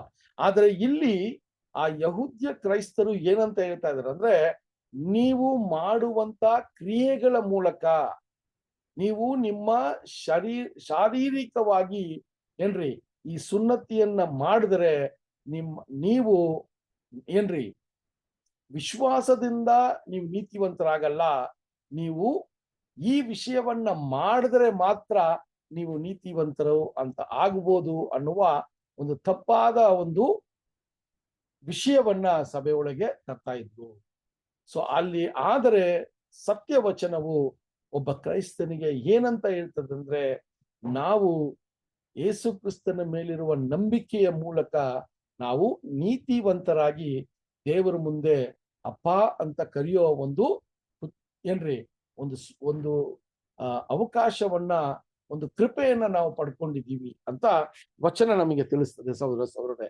ಸೊ ಇದು ಪ್ರಾಮುಖ್ಯವಾಗಿ ಈ ಒಂದು ಆದಿ ಸಭೆಗೆ ಅತಿ ಹೆಚ್ಚಾದ ಹಾನಿ ಉಂಟು ಮಾಡಬಹುದು ಅಂತ ಹೇಳಿನೇ ಅಲ್ಲಿ ಬರ್ನಬ ಮತ್ತೆ ಪೌಲರು ಅದಕ್ಕೆ ಏನ್ ಮಾಡಿದ್ರಂತೆ, ಅದಕ್ಕೆ ಮುಂದೆ ನಿಂತು ಅದು ಸಭೆಯೊಳಗೆ ಈ ಒಂದು ಕಾಯಿಲೆ ಇದು ಪ್ರಾರಂಭವಾಗ್ಬಿಟ್ರೆ ಆ ಸಭೆಯ ಒಂದು ಸಮರ್ಪಣೆಯ ವಿಷಯಗಳು ಅಲ್ಲಿ ಏನಾಗತ್ತೆ ಅಂದ್ರೆ ಅದು ಹಾನಿ ಆಗತ್ತೆ ಅನ್ನುವ ಒಂದು ಉದ್ದೇಶದಿಂದ ಅದನ್ನ ಮಾಡಿದ್ರು ಅಂತ ಕೂಡ ನಾವು ನೋಡ್ತೀವಿ ಸಹೋದರರೇ.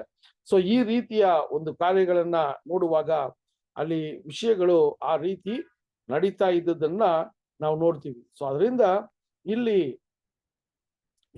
ಇನ್ನೊಂದು ವಿಷಯವನ್ನ ನಾವು ಏನಂತ ನೋಡ್ಬೇಕಂದ್ರೆ ಸಹೋದರರೇ, ಪೌಲ್ ಮತ್ತೆ ಬರ್ನಬ ಕೂಡ ತುಂಬಾನೇ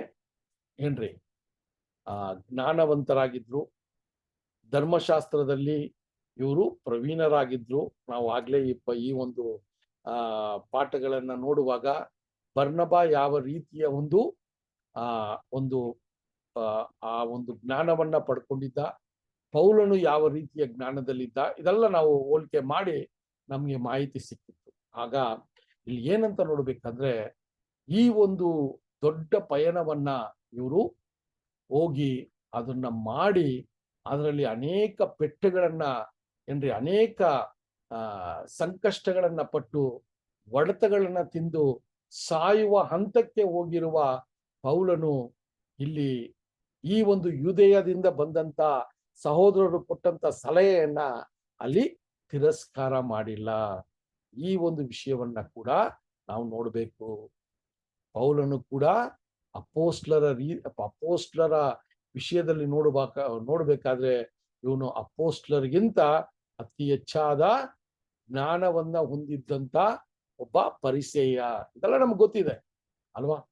ಇದೆಲ್ಲ ಕೂಡ ಕ್ರಿಸ್ತನಲ್ಲಿ ಬಂದ ನಂತರ ಸಹೋದರರೇ, ಅಪೋಸ್ತಲ ಪೌಲ ಒಂದು ಗುಣಮಟ್ಟವನ್ನ ನೋಡಿದಾಗ ಈ ಒಂದು ಸಲಹೆಯನ್ನ ಸಂಪೂರ್ಣವಾಗಿ ಅದನ್ನ ಸ್ವೀಕಾರ ಮಾಡಿ ಅಪೋಸ್ಟ್ಲರನ್ನ ನೋಡೋದಿಕ್ಕೆ ಪೌಲ್ ಮತ್ತೆ ಬರ್ನಬ ಯೆರೂಸಲೇಮಿಗೆ ಬರ್ತಾರೆ ಅಂದ್ರೆ ಅವರು ಯಾವ ರೀತಿ ಅವರನ್ನೇ ತಗ್ಗಿಸಿಕೊಂಡು, ತುಂಬಾ ಮುಖ್ಯವಾದ ಪಾಠಗಳು ಸಹೋದರರೇ. ಅವರಿಗೆ ಬಂದು ಇಲ್ಲಿ ಅಪೋಸ್ಟಲರ ಹತ್ರ ಕೇಳಿ ಈ ಒಂದು ವಿಷಯ ಸರಿನಾ ತಪ್ಪ ಅಂತ ನಿರ್ಧಾರ ತಗೊಳ್ಳೋದಿಕ್ಕೆ, ಅಪೋಸ್ಟಲರ ಮೇಲೆ ಭರವಸೆ ಇಟ್ಟು ಬರೋದಿಕ್ಕೆ ಒಂದು ವೇಳೆ ಅವರಿಗೆ ಯಾವುದೇ ರೀತಿಯ ಕಾರ್ಯಗಳು ಬೇಕಾಗಿರ್ಲಿಲ್ಲ. ಯಾಕಂದ್ರೆ ಅವರಿಗೆ ಅನೇಕ ರೀತಿಯ ಅನುಭವಗಳಾಯ್ತು. ಈಗ ದೇವರ ಸುವಾರ್ತೆಯ ಕೆಲಸದಲ್ಲಿ ಅತಿ ಹೆಚ್ಚಾಗಿ ದೇವರ ಕೃಪೆಯನ್ನ ಪಡ್ಕೊಂಡಿದ್ದಾರೆ. ದೇವರು ಅವರು ಸಂಗಡ ಇದ್ದಾರೆ. ಇದೆಲ್ಲ ಗೊತ್ತಿದ್ರು ಕೂಡ ಈ ಒಂದು ಮಾತಿಗೆ ಬೆಲೆ ಕೊಟ್ಟು ಅವರು ಯೆರೂಸಲೇಮಿಗೆ ಬರ್ತಾ ಇದ್ದಾರೆ ಅಂದ್ರೆ ಅವರ ಒಂದು ಸ್ವಭಾವಗಳನ್ನ ನಾವು ನೋಡುವಂತದ್ದಾಗಿದೆ. ಎಷ್ಟೇ ದೇವರ ಕೆಲಸವನ್ನ ಮಾಡಿ, ಎಷ್ಟೇ ನಾವು ಏನ್ರಿ ತುಂಬಾ ಪ್ರವೀಣರು ಅಂತ ಹೇಳಿದ್ರು ಕೂಡ ಯಾವುದೇ ರೀತಿಯ ಒಂದು ಸಲಹೆ, ಒಂದು ಸಜೆಷನ್, ಅಥವಾ ನಮಗಿಂತ ಇನ್ನೂ ಬೆಳೆದೇ ಇರೋರು ಇರ್ಬೋದು, ಅಥವಾ ನಮಗಿಂತ ನಮ್ಮ ತರಾನೇ ಅವರು ಕೂಡ ಇರ್ಬೋದು. ಆದರೆ ಕೂಡ ಅವರ ಮಾತುಗಳನ್ನು ಕೇಳಬೇಕು ಅನ್ನುವ ಒಂದು ಮನೋನಿರ್ಧಾರ ಇದೆಯಲ್ಲ, ಅದು ನಾವು ತುಂಬಾ ಮುಖ್ಯವಾಗಿ ನೋಡುವಂತ ಒಂದು ಪಾಠ ಇರೋದು ಅಲ್ವಾ. ಸೊ ನಮ್ಮ ಒಬ್ಬೊಬ್ರು ಕೂಡ ಒಂದು ವೇಳೆ ಈ ಒಂದು ಅನುಭವ ಆಗಿರ್ಬೋದು, ಅದು ಸಹೋದರರಾಗಿರ್ಲಿ ಏನ್ರಿ, ಸಂದೇಶವನ್ನ ಕೊಡುವಂತ ಸಹೋದರರಾಗಿರ್ಲಿ, ಇದೆಲ್ಲರಿಗೂ ಈ ಅನುಭವ ಆಗಿರ್ಬೋದು. ಒಂದು ವೇಳೆ ಸಹೋದರರಿಗೆ ಅವರಿಗಿಂತ ಲೇಟ್ ಆಗಿ ಬಂದಿರುವಂತ ಸಹೋದರ, ಒಂದು ವೇಳೆ ಸಹೋದರರು ಅತಿ ಹೆಚ್ಚಾದ ವಿಷಯಗಳನ್ನ ಮಾತಾಡಿದಾಗ ಇವ್ರಿಗೆ ಯಾವ ರೀತಿಯ ಒಂದು ಮನೋಭಾವ ಬರ್ಬೋದಂದ್ರೆ, ನನಗಿಂತ ಏನ್ರಿ ಅವರಿಗಿಂತ ಸೀನಿಯರ್ ಆಗಿದ್ದೀನಿ, ನಾನು ಈ ಸತ್ಯದಲ್ಲಿ ಎಷ್ಟೋ ವರ್ಷಗಳು ನಾನು ಇದ್ದೀನಿ, ಆದ್ರೆ ಈಕೆ ನನಗೆ ಏನೋ ಒಂದು ವಿಷಯವನ್ನ ಹೇಳ್ಕೊಡೋದು ಯಾವ ರೀತಿಯಲ್ಲಿ ನ್ಯಾಯ ಅನ್ನುವ ಒಂದು ವಿಷಯ ನಮ್ಮಲ್ಲಿ ಬರ್ತದೆ. ಅದೇ ತರ ಸಹೋದರರು ಕೂಡ ಅದೇ ತರ ಈ ಸುವಾರ್ತೆಯನ್ನ ಸಾರುವ ಏನ್ರಿ ಇರುವಂತ ಸಹೋದರರು ಕೂಡ ಈ ರೀತಿಯ ಹೆಮ್ಮೆಯ ವಿಷಯ ಸಹಜವಾಗಿ ಒಬ್ಬ ಮನುಷ್ಯನಿಗೆ ಹೃದಯದಲ್ಲಿ ಇದು ಬಂದ್ಬಿಡ್ತದೆ. ಸೊ ಇಲ್ಲಿ ನಾವು ನೋಡುವಂತ ಪಾಠ ಏನು ಅಂದ್ರೆ ಸಹೋದರರೇ, ಪೌಲ್ ಮತ್ತೆ ಬರ್ನಬಾಗೆ ಆ ರೀತಿಯ ಹೆಮ್ಮೆ, ಹೆಚ್ಚಳ ಪಡುವಂತ ವಿಷಯ ಅವರು ಸಭೆಗೆ ತೋರಿಸದೆ ಅವರು ಒಂದು ಮಾದರಿಯಾಗಿದ್ರು ಅಂತ ಕೂಡ ನಾವು ನೋಡುವಂತದ್ದಾಗಿದೆ. 15ನೇ ಅಧ್ಯಾಯ 3ನೇ ವಚನ, ಅಪೊಸ್ತಲರ ಕಾರ್ಯಗಳು 15ನೇ ಅಧ್ಯಾಯ 3ನೇ ವಚನ. ಸಭೆಯವರು ಅವರನ್ನು ಸಾಗಾಕ ಕಳುಹಿಸಿದ ಮೇಲೆ ಅವರು ಫೋಯಿನಿಕೆ, ಸಮರ್ಯ ಸೀಮೆಗಳನ್ನು ಹಾದು ಹೋಗುತ್ತಿರುವಾಗ ಅನ್ಯಜನರು ಕರ್ತನ ಕಡೆಗೆ ತಿರುಗಿಕೊಂಡ ಸಂಗತಿಯನ್ನು ಅಲ್ಲಿದ್ದ ಸಹೋದರರಿಗೆ ವಿವರವಾಗಿ ಹೇಳಿ ಅವರೆಲ್ಲರನ್ನು ಬಹಳವಾಗಿ ಸಂತೋಷಪಡಿಸಿದರು. ಓಕೆ, ಸೊ ಇಲ್ಲಿ ಏನಾಯ್ತು ಅಂದ್ರೆ, ಈಗ ನಾವು ನೋಡಿದ್ವಿ ಅಂತ್ಯೋಕ್ಯದಲ್ಲಿ ಈ ಒಂದು ವಿವಾದ ಪ್ರಾರಂಭವಾಯಿತು. ಸುನ್ನತಿ ಇಲ್ಲದೆ ರಕ್ಷಣೆ ಇಲ್ಲ ಅನ್ನುವ ಒಂದು ವಾದ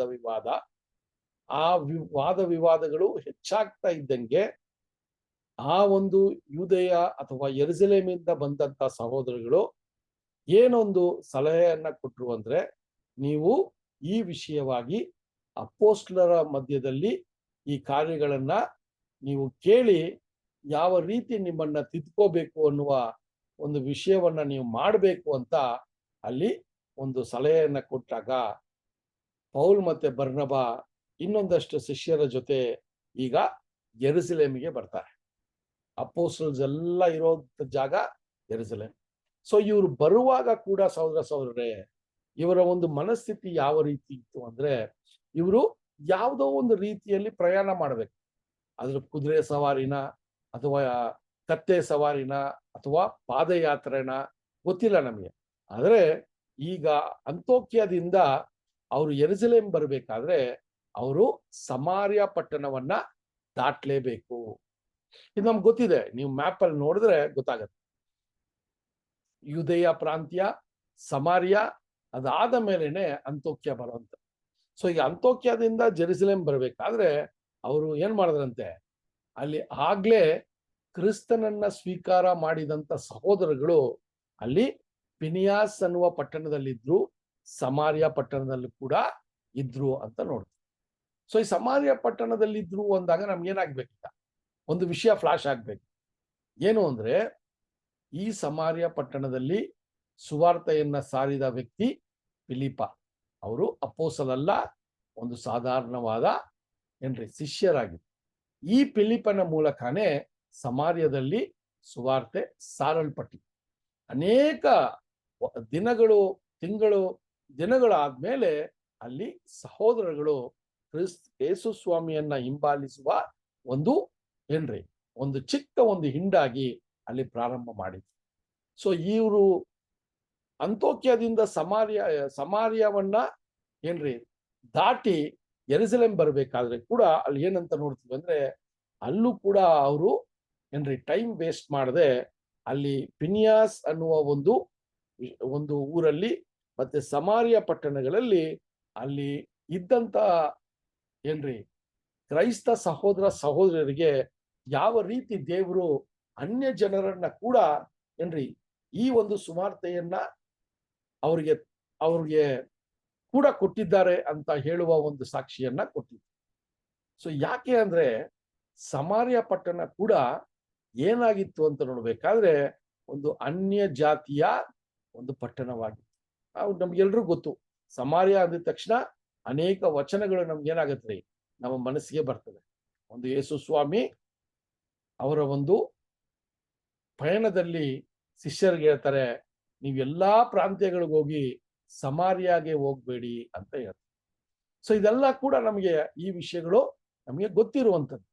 ಆದ್ರೆ ಈ ಸಮಾರ್ಯದ ವಿಷಯವನ್ನು ನೋಡ್ಬೇಕಾದ್ರೆ ಅಲ್ಲಿ ಅನ್ಯ ಜನರು ಅಂತ ಹೇಳ್ಬೇಕಾದ್ರೆ, ಯಹೂದ್ಯರು ಅನ್ಯ ಜನರ ಜೊತೆ ಸಹವಾಸ ಇಟ್ಟು ಆ ಸಮಾರ್ಯ ಪಟ್ಟಣ ಯಹೂದ್ಯರಿಗಿಂತ ಅನ್ಯ ಜನರು ಪೂಜಿಸುವ, ಅನ್ಯ ಜನರು ಇರುವಂತ ಆ ನಂಬಿಕೆ ಅವರಲ್ಲಿ ಅತಿ ಹೆಚ್ಚಾದಾಗ ಅವರು ಅನ್ಯ ಜನರಾಗೇನೆ ಯಹೂದ್ಯರಲ್ಲಿ ಅವರು ಕಾಣಿಸ್ಕೊಂಡ್ರು ಅಂತ ನೋಡ್ತೀವಿ. ಸೊ ಇವರು ಆ ಪಯಣದಲ್ಲಿ ಏನಂತ ನೋಡ್ತೀವಿ ಅಂದ್ರೆ, ಸಹೋದರರೇ, ಅಲ್ಲಿ ಈ ಸಮಾರ್ಯ ಪಟ್ಟಣಗಳು ಮತ್ತೆ ಪಿನಿಯಾಸ್ ಅನ್ನುವ ಪಟ್ಟಣಗಳಿಗೆ ಬಂದಾಗ ಅವ್ರು ಯಾವ ರೀತಿ ದೇವರ ಕೃಪೆ ಅಲ್ಲಿ ಅನ್ಯ ಜನರಿಗೂ ಕೂಡ ಅಲ್ಲಿ ಸಿಕ್ಕಿತ್ತು ಅಂತ ಕೂಡ ನೋಡುವಂತದ್ದಾಗಿದೆ ಸಹೋದರರೇ. ಸೊ ಆ ರೀತಿಯ ವಿಚಾರಗಳನ್ನ ನೋಡ್ಬೇಕಾದ್ರೆ ಈ ಒಂದು ಕಾರ್ಯಗಳನ್ನ ಸಹೋದರರೇ, ಈ ಅಂತೋಕ್ಯದಿಂದ ಯೆರೂಸಲೇಮಿಗೆ ಬರೋದಕ್ಕೆ 300 ಮೈಲಿ ಅಂತ ನಾನು ಹೇಳಿದೆ. ಸೊ ಈ 300 ಮೈಲಿ ಅವ್ರು ನಡ್ಕೊಂಡೋ ಇಲ್ಲ ಯಾವುದೋ ಒಂದು ರೀತಿಯಲ್ಲಿ ಅವರು ಪಯಣವನ್ನ ಸಾಗಿದಾಗ ಅಲ್ಲೂ ಕೂಡ ಈ 2 ಪಟ್ಟಣಗಳಲ್ಲಿ ಇರುವಂತ ಸಹೋದರ ಸಹೋದರಿಯರನ್ನ ಬಲಪಡಿಸಿ ಕ್ರಿಸ್ತನಲ್ಲಿ ನೆಲೆಗೊಳ್ಳೋದಕ್ಕೆ ಅವ್ರಿಗೆ ಏನ್ ಮಾಡಿದ್ರಿ, ಅವಕಾಶಗಳನ್ನ ಮಾಡಿಸಿದ್ರು ಅಂತ ಕೂಡ ನಾವು ನೋಡ್ಬೋದು ಸಹೋದರರೇ.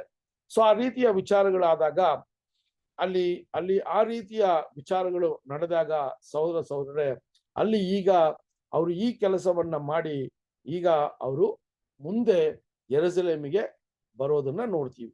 ಸೊ ಅಲ್ಲಿ ಏನಂತ ನೋಡ್ಬೇಕಾದ್ರೆ 15ನೇ ಅಧ್ಯಾಯ 4ನೇ ವಚನವನ್ನ ನೋಡೋಣ. 15ನೇ ಅಧ್ಯಾಯ 4ನೇ ವಚನ. ಅವರು ಯೆರೂಸಲೇಮಿಗೆ ಬಂದ ಮೇಲೆ ಸಭೆಯವರನ್ನು, ಅಪೊಸ್ತಲರನ್ನು, ಸಭೆಯ ಹಿರಿಯರು ಅವರನ್ನು ಸೇರಿಸಿಕೊಂಡಾಗ ದೇವರು ತಮ್ಮೊಂದಿಗಿದ್ದು ಮಾಡಿದ ಕಾರ್ಯಗಳನ್ನೆಲ್ಲ ಅವರಿಗೆ ತಿಳಿಸಿದರು. ಓಕೆ. ಸೊ ಈಗ ಅಂತೋಕ್ಯದಿಂದ ಯೆರೂಸಲೇಮಿಗೆ ಬಂದಿದ ತಕ್ಷಣ ಅಲ್ಲಿ ಎಲ್ಲಾ ಅಪೊಸ್ತಲರು ಯೆರೂಸಲೇಮಲ್ಲೇ ಇದ್ರು. ಸೊ ಅಲ್ಲಿ ಪೌಲ್, ಬರ್ನಬಾ ಮತ್ತೆ ಅವರ ಸಂಗಡ ಇದ್ದಂತ ಸಹೋದರಗಳು ಯೆರೂಸಲೇಮಿಗೆ ಬಂದ ನಂತರ ಅವರನ್ನ ಆಹ್ವಾನ ಮಾಡಿದ್ರು ಅಲ್ವಾ. ತುಂಬಾ ಒಳ್ಳೆಯ ಒಂದು ಪದ್ಧತಿ. ಅಲ್ಲಿರುವಂತ ಸಭೆ ಅವ್ರನ್ನ ಆಹ್ವಾನ ಮಾಡಿ ಸಹೋದರರೇ ಅವರ ಸಾಕ್ಷಿಯನ್ನ ಕೇಳಿತ್ತು. ಸೊ ಪೌಲ್ ಮತ್ತೆ ಬಾರ್ನಬಾ ಮಾಡಿದಂತ ಪ್ರವಾಸದ ಬಗ್ಗೆ ಅಲ್ಲೂ ಕೂಡ ಸಾಕ್ಷಿಯನ್ನ ಕೊಟ್ಟು ಯಾವ ರೀತಿ ಅನ್ಯ ಜನರು ಏನ್ ಮಾಡ್ತಾರೆ, ಅಲ್ಲಿ ಕ್ರಿಸ್ತನನ್ನ ಸ್ವೀಕಾರ ಮಾಡಿ ದೇವರ ರಾಜ್ಯಕ್ಕೆ ಅವ್ರನ್ನ ತಯಾರಿಸಿಕೊಂಡ್ರು ಅನ್ನುವ ಒಂದು ವಿಷಯವನ್ನ ಕೂಡ ನಾವು ನೋಡ್ತೀವಿ ಸಹೋದರರೇ. ಸೊ ಆ ರೀತಿಯ ಒಂದು ವಿಚಾರಗಳನ್ನ ನೋಡುವಾಗ 15ನೇ ಅಧ್ಯಾಯ 5ನೇ ವಚನ ಕೂಡ ಓದೋಣ. ಅಪೊಸ್ತಲರ ಕಾರ್ಯಗಳು 15:5. ಆದರೆ ಪರಿಸಯ ಮತದವರಲ್ಲಿ ಯೇಸುವನ್ನು ನಂಬಿದ ಕೆಲವರು ಎದ್ದು ದೇವರ ಕಡೆಗೆ ತಿರುಗಿಕೊಂಡಿರುವ ಅನ್ಯ ಜನರಿಗೆ ಸುನ್ನತಿ ಮಾಡಿಸಬೇಕು ಮತ್ತು ಮೋಶೆಯ ಧರ್ಮಶಾಸ್ತ್ರವನ್ನು ಕೈಗೊಂಡು ನಡೆಯುವುದಕ್ಕೆ ಅವರಿಗೆ ಅಪ್ಪಣೆ ಕೊಡಬೇಕು ಎಂದು ಹೇಳಿದರು. ಓಕೆ, ಸೊ ಇಲ್ಲಿ ನಾವ್ ಏನ್ ನೋಡ್ತಾ ಇದೀವಿ ಅಂದ್ರೆ, ಸಹೋದರರೇ, ಈಗ ಅಪೊಸ್ತಲ ಪೌಲ್ ಮತ್ತೆ ಬರ್ನಬ ಇಲ್ಲಿ ಯೆರೂಸಲೇಮಿಗೆ ಬಂದಾಗ ಅವ್ರನ್ನ ಆಹ್ವಾನ ಮಾಡಿ ಅವರಿಗೆ ಸಭೆಯೊಳಗೆ ಸಾಕ್ಷಿ ಹೇಳೋದಕ್ಕೆ ಅವಕಾಶವನ್ನ ಮಾಡಿಕೊಟ್ಟು ಅಲ್ಲಿ ಅವ್ರನ್ನ ಸ್ವೀಕಾರ ಮಾಡಿದ್ರು. ಅದಾದ ನಂತರ ಈಗ ನಾವೇನ್ ನೋಡ್ತೀವಿ ಅಂತ ನೋಡ್ಬೇಕಾದ್ರೆ, ಅವರು ಆ ಸಭಾ ಮಂದಿರದಲ್ಲಿ ಅಥವಾ ಅಲ್ಲಿ ಇರುವಂತ ಸಭೆಗಳಲ್ಲಿ ಅವರು ಕೂಡಿದಂತ ಜಾಗಗಳು ನೋಡ್ಬೇಕಾದ್ರೆ ಅದು ಮನೆಗಳಾಗಿದ್ದಿರ್ಬೋದು ಅಲ್ವಾ, ಯಾರೋ ಒಬ್ಬ ಸಹೋದರನ ಮನೆಯಲ್ಲಿ ಇರ್ಬೋದು. ಸೊ ಈ ರೀತಿಯ ಒಂದು ರೀತಿಯ ಅವರು ಸೇರುವಂತ ಜಾಗಗಳಲ್ಲಿ ಏನ್ ಮಾಡಿದ್ರು ಅಂದ್ರೆ, ಈ ಪೌಲ್ ಮತ್ತೆ ಬರ್ನಬ ಬಂದಂತ ಉದ್ದೇಶವನ್ನ ತಿಳಿದಿರುವಂತ ಯಹೂದ್ಯರು, ಅದಕ್ಕೆ ಪರಿಸಾಯರು ಅಂತ ಬರೀತಾರೆ. ಈ ಪರಿಸಾಯರು ಅಂತ ಹೇಳ್ಬೇಕಾದ್ರೆ ಇವರು ಯಹೂದ್ಯರು, ಆದರೆ ಈ ಯಹೂದ್ಯರು ಪರಿಸಾಯರಾಗಿದ್ರು. ಆ ಪರಿಸಾಯರು ಈಗ ಕ್ರಿಸ್ತನನ್ನ ಸ್ವೀಕಾರ ಮಾಡಿ ಕ್ರೈಸ್ತರಾಗಿದ್ದಾರೆ. ಆದ್ರೆ ಇವರು ಪರಿಸಾಯರಾಗೆ ಅವ್ರನ್ನ ಇನ್ನೂ ತಿಳ್ಕೊಂಡು ಈಗ ಏನಂತ ಆ ಒಂದು ಮಹಾಸಭೆಯಲ್ಲಿ ಏನಂತ ಹೇಳ್ತಾ ಇದ್ದಾರೆ ಅಂತ ನೋಡ್ಬೇಕಾದ್ರೆ, ಅಲ್ಲಿ ಇರುವಂತ ಅಪೊಸ್ತಲರು ಮತ್ತೆ ಸಹೋದರರುಗಳು ಅಪೊಸ್ತಲ ಪೌಲ್ ಮತ್ತೆ ಬರ್ನಬಾಗೆ ಏನು ವಿಷಯಗಳನ್ನ ಹೇಳ್ಬೇಕಂದ್ರೆ, ಸುನ್ನತಿಯನ್ನ ಮಾಡಿ ಕ್ರಿಸ್ತನನ್ನ ಹಿಂಬಾಲಿಸಿದ್ರೆ ಮಾತ್ರ ಅಲ್ಲಿ ರಕ್ಷಣೆ ಉಂಟು.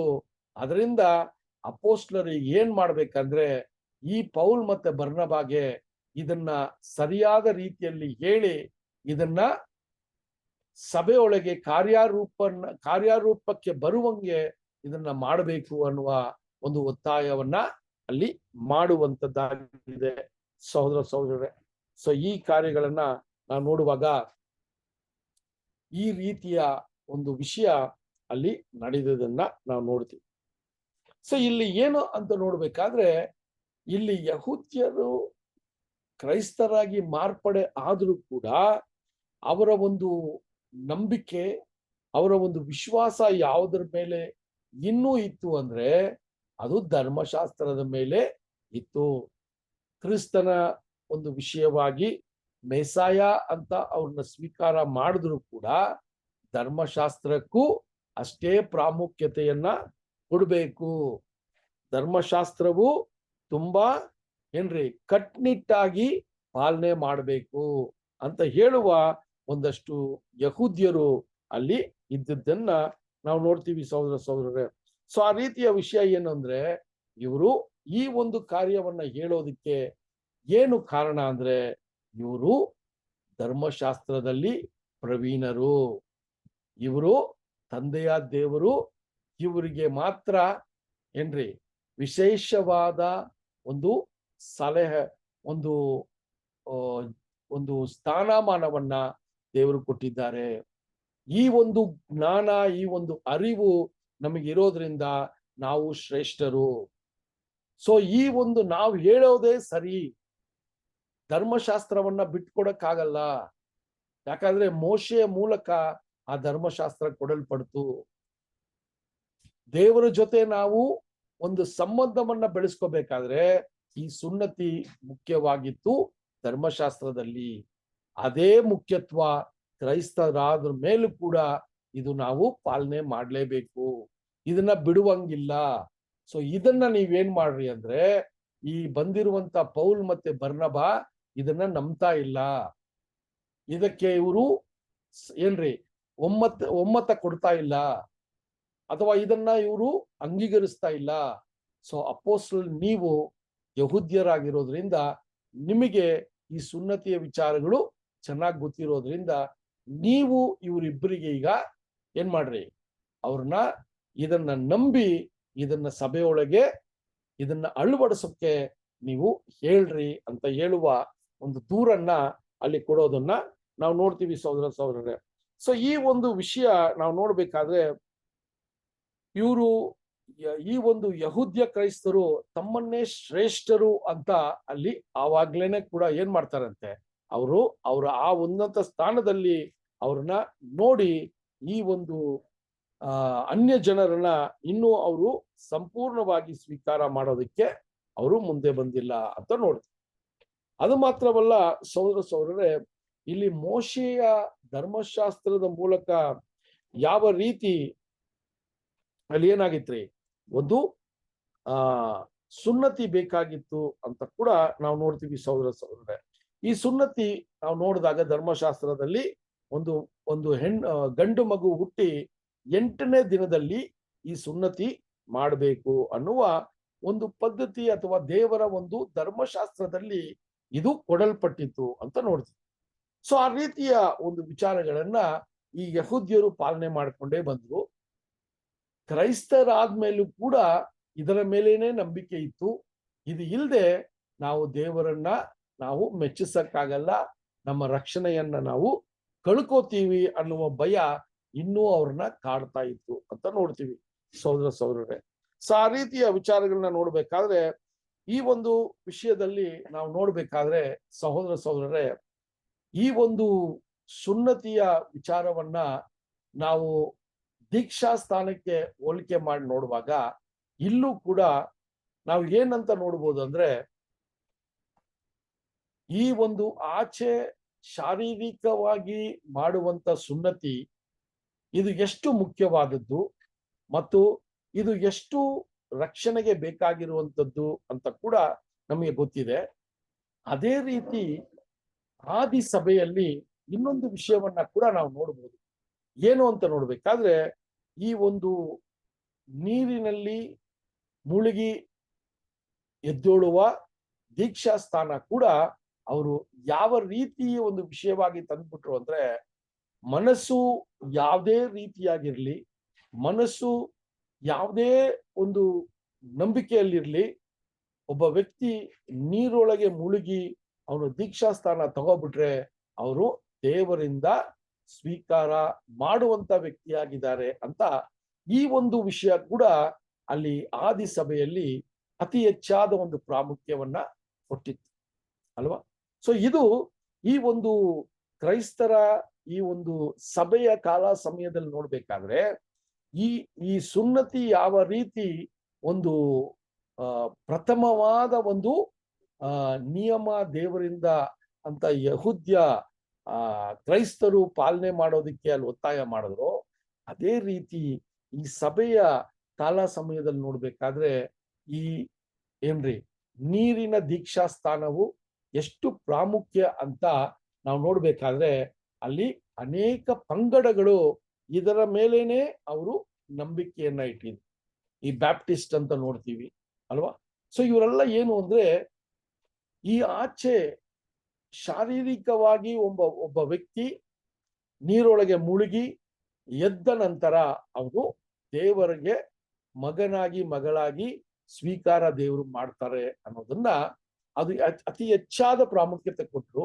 ಆದರೆ ಅದರ ಒಳಗಿನ ಅರ್ಥದ ಮೇಲೆ ಅದರ ಮೇಲೆ ಗಮನ ಇಟ್ಟಿಲ್ಲ. ಒಳಗೆ ಒಬ್ಬ ವ್ಯಕ್ತಿ ಯಾವ ನಂಬಿಕೆಯಲ್ಲಿದ್ದಾನೆ, ಯಾವ ವಿಷಯಗಳನ್ನ, ಯಾವ ಬೋಧನೆಗಳನ್ನ ಸ್ವೀಕಾರ ಮಾಡಿದ್ದಾನೆ, ಯಾವ ರೀತಿ ಮನಸ್ಸಾಂತರವನ್ನ ಹೊಂದಿದ್ದಾನೆ, ಇದನ್ನೆಲ್ಲ ಅವರು ಅತಿ ಹೆಚ್ಚಾಗಿ ಪರಿಗಣಿಸದೆ ಆಚೆ ತೋರುವಿಕೆ ಇರುವಂತ ಈ ವಿಷಯದ ಮೇಲೆ ಅವರ ಗಮನ ಇತ್ತು. ಸೊ ಅದರಿಂದ ಈ ನೀರಿನ ದೀಕ್ಷಾ ಸ್ಥಾನ ಬೇಕಾಗಿಲ್ಲ ಅಂತ ಹೇಳೋ ವಿಷಯ ಅಲ್ಲ. ಆದರೆ ಆ ಒಂದು ಕಾರ್ಯಗಳು ನಡೆಯುವಾಗ ಯಾವುದರ ಮೇಲೆ ನಮ್ಮ ಗಮನ ಇರಬೇಕು, ಈ ಸುನ್ನತಿ ವಿಷಯ ಕೂಡ ನೋಡ್ಬೇಕಾದ್ರೆ ಹೃದಯದ ಸುನ್ನತಿ ಮುಖ್ಯವಾದದ್ದು ಅಂತ ವಚನಗಳು ನಮಗೆ ತಿಳಿಸುತ್ತೆ. ದೇವರೇ ಹೇಳ್ತಾರೆ, ನೀನು ಏನ್ರಿ ವಚನದ ಮೂಲಕ ನೋಡುವಾಗ ಹೃದಯದಲ್ಲಿ ನಿನ್ನ ಸುನ್ನತಿ ಆಗಬೇಕು. ಅದೇ ತರ ಈ ದೀಕ್ಷಾಸ್ಥಾನ ಕೂಡ ನೀನು ಏನ್ರಿ ನಿನ್ನ ಒಂದು ಅಂತರಾಳದಲ್ಲಿ, ನಿನ್ನ ಒಂದು ಜೀವನದಲ್ಲಿ ನಿನ್ನ ಹೃದಯವು ಏನಾಗ್ಬೇಕ್ರಿ, ಸತ್ತಿ ಕ್ರಿಸ್ತನಲ್ಲಿ ಏನ್ರಿ ಅದು ಕ್ರಿಸ್ತನಲ್ಲಿ ಅದು ಮತ್ತೆ ಹುಟ್ಟಬೇಕು. ಸೊ ಈ ಅಂತರಾಳದಲ್ಲಿರುವಂತ ವಿಷಯಗಳನ್ನ ಬಿಟ್ಟು ತೋರ್ವಿಕೆಗೆ ಆಚೆ ಇರುವಂತ ವಿಷಯಗಳ ನಡೆದು ಅದು ಸರಿಯಾದದ್ದು ಅಂತ ಹೇಳಿ ಸಭೆಗೆ ಈ ಕಾರ್ಯಗಳನ್ನ ಅಲ್ಲಿ ಮಾಡ್ತಾ ಇದ್ದದನ್ನ ನೋಡ್ತೀವಿ ಸಹೋದರರೇ. ಸೊ ಅಲ್ಲಿ ನಾವು ನೋಡುವಾಗ ಒಂದಷ್ಟು ವಿಷಯಗಳು ನಮ್ಮ ರಕ್ಷಣೆಗೆ ತುಂಬಾ ಮುಖ್ಯವಾದದ್ದು ಇಲ್ಲ ಅಂದ್ರೂ ಕೂಡ ಒಂದಷ್ಟು ವಿಷಯಗಳಲ್ಲಿ ಒಂದಷ್ಟು ಸಹೋದರಗಳನ್ನ ನೋಡುವಾಗ ಆ ಒಂದು ಬಿಟ್ಟು ಕೊಡುವ ಅಥವಾ ಸಹೋದರ ಐಕ್ಯತೆಯನ್ನ ಏನ್ರಿ ಕಲಂಕ ಮಾಡುವಂತ ವಿಷಯಗಳಿಗೆ ಸ್ವಲ್ಪ ಬಿಟ್ಟು ಕೊಡುವಂತ ವಿಷಯಗಳನ್ನ ಮಾಡೋದಕ್ಕೆ ಪ್ರಯತ್ನಗಳು ಮಾಡಲ್ಲ, ಫ್ಲೆಕ್ಸಿಬಲ್ ಆಗಿರಲ್ಲ ಅಂತ ಕೂಡ ಇಲ್ಲಿ ನಾವು ನೋಡ್ತೀವಿ ಸಹೋದರರೇ. ಸೊ ಈ ವಿಷಯಗಳು ಕೂಡ ಅಲ್ಲಿ ನೋಡುವಾಗ ಈ ಯಹೂದ್ಯ ಸಹೋದರರುಗಳು ಇದರ ಬಗ್ಗೆ ಅತಿ ಹೆಚ್ಚಾದ ಒಂದು ವಿಷಯವನ್ನ ಮಾಡ್ತಾರೆ. ಸೊ 15ನೇ ಅಧ್ಯಾಯ 6ನೇ ವಚನ ಕೂಡ ನೋಡೋಣ. 15ನೇ ಅಧ್ಯಾಯ 6ನೇ ವಚನ.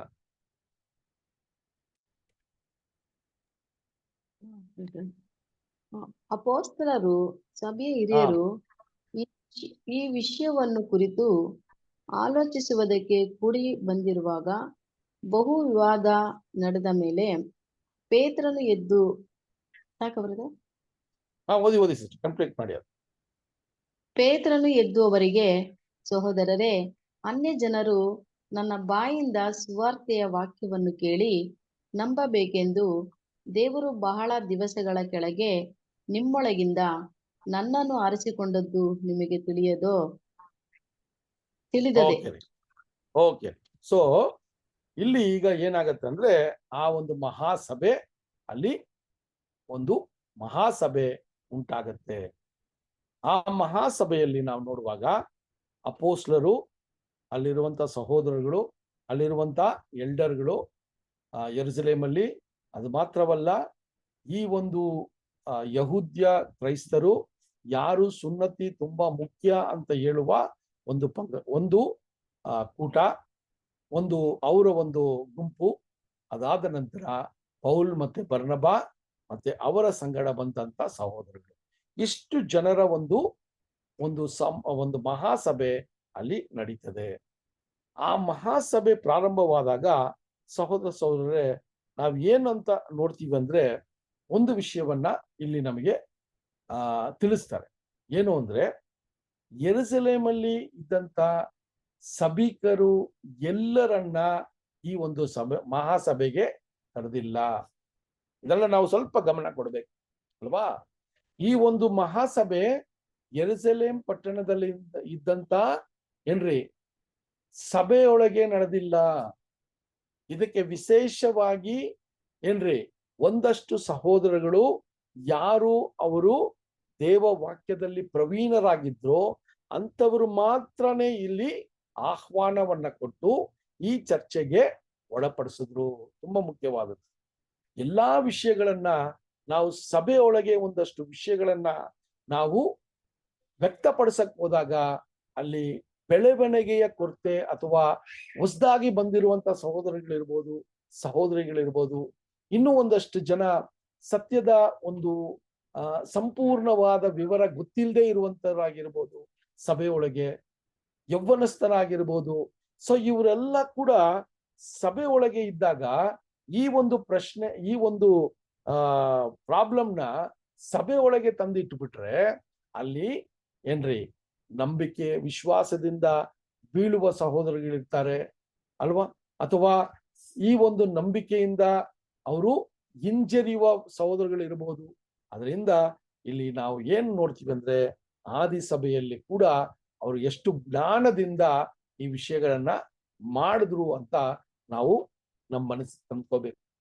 ಯಾವುದೇ ಒಂದು ಪ್ರಶ್ನೆಗಳು, ಯಾವುದೇ ಒಂದು ವಿಷಯಗಳು ಬಂದಾಗ ಸಭೆ ಮುಂದೆ ತರೋದಕ್ಕಿಂತ ಮುಂಚೆ ನಾವು ಒಂದಷ್ಟು ಪ್ರವೀಣತೆ ಹೊಂದಿರುವ ಸಹೋದರಗಳ ಮಧ್ಯದಲ್ಲಿ ಈ ಒಂದು ವಿಷಯವನ್ನ ಚರ್ಚೆಯಾಗಿಟ್ಟು ಯಾವುದು ಸರಿ ಯಾವುದು ತಪ್ಪು ಅಂತ ನಾವು ಸಮಾಧಾನದಿಂದ ನಾವು ನಿರ್ಧಾರಗಳ ತಗೊಳ್ಳುವ ಒಂದು ಪ್ರಯತ್ನಗಳನ್ನ ಮಾಡಬೇಕು ಅಂತ ಕೂಡ ಇಲ್ಲಿ ನಮ್ಗೆ ಹೇಳುವಂತದ್ದಾಗಿದೆ ಸಹೋದರ.